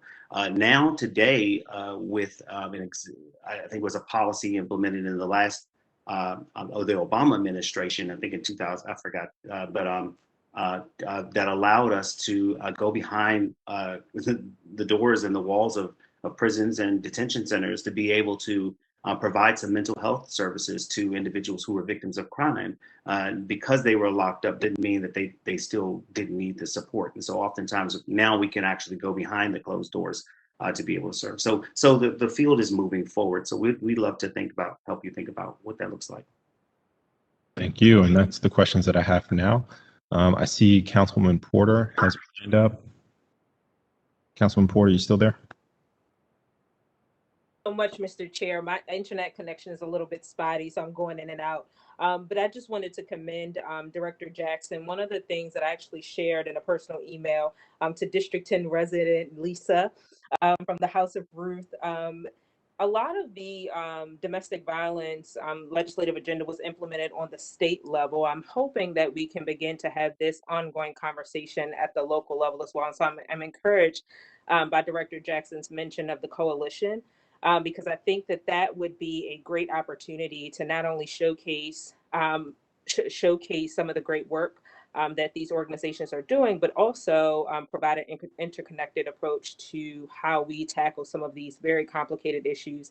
As I believe Dr. Calabrew, you mentioned earlier, a lot of these very complicated issues from the victim and perpetrator cycle. So I'll divert my questions until additional follow-up, but I just wanted to commend you all for staying this long on this hearing. It's been a long day. So yep, I'll turn it back over to you, Mr. Chair. Thank you, Councilwoman Porter. Yes, it has. We're almost 4 hours here. May I just make one comment I think I meant to add to your point, the speaker who just spoke. The research, the studies show that 33% of young people or of youth who are victims may later go on to become the responsible party. So that says that violence causes trauma, trauma causes violence, but it doesn't have to be. That doesn't have to be the end story, right? So we have an opportunity to address that, but we cannot throw away the idea that those dynamics are there, and that oftentimes our young people are experiencing a real challenge around how to make decisions in healthy relationships and how to engage others in a safe way. So it makes sense. Thank you. Last but not least, Councilwoman Ramos. Thank you, Mr. Chair and colleagues, and thank you, Mr. Chair, for bringing this this issue to the fore. I think it is a really important one, and I'm glad we're working on it. And I also appreciated the dialogue about trying to almost predict, who might be an abuser, and I think that that's going to be really important. I want to make sure that we're also being very clear, and hopefully somebody can answer if we are, in the Latino community, in the immigrant community. This is a whole underground issue, and it is a very difficult one, because in our community we won't talk about it, and many of our community is also afraid to call police. So I know 10 years ago when I was the chair of the Baltimore Hispanic Chamber, state's attorney was working on this particular issue, and I think Evelyn Vargas is still there and doing this work. But just to point that out, that it's not just a language barrier issue, it is a cultural thing. Machismo is real, and it is something that I don't know the answer, but I'm just saying, I hope that in all of the scale of the stuff that we're talking about, which is extremely important, that aspect is also being addressed. There's work that I can do with Latinas and others to say it's okay, be brave, do your thing. But, this is a big deal in our community that we don't talk about. And so I'd like to make sure that I'm part of the conversation, and that, we really make sure that we're addressing this issue with our Latino community and immigrant community. Has a strong presence in the Latino community. We're in Highlandtown. We have Spanish-speaking advocates, support staff. We represent people in both English and Spanish. I think the most important thing for folks to know, they're not going to be arrested if they're not documented, but we try to do a lot of culturally aware activities in the immigrant community. But I would be very happy to work with you if you feel like there's something we're doing that's not the right way to approach it. And I'll also add, council member, that in our services, you do not have to have a police report. So you do not have to go through police at all, or have had any contact with police to receive our services. And you can receive the full breadth of services that we have. And while we don't necessarily have someone on our staff who's Spanish speaking, it's something that we are looking at and considering in our hiring practices. But we also do have the translation of our brochure in Spanish, which is a good thing. But it's just not enough. We need to do a bit more than that. And so, Dorothy, thank you for that. Yeah, no, I'm happy to work on it. And I'm sure you're doing everybody's doing a great job. I just wanted to make that point today, to continue that work and the dialogue.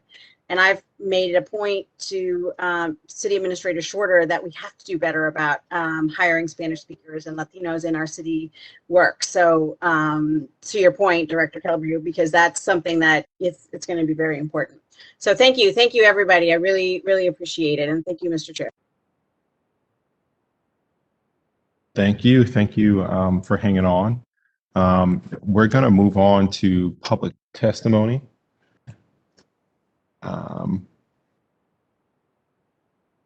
Don't see any hands up. If you have any any testimony you'd like to make, please use the raise hand function. Okay, anybody online? Nobody in the phone line.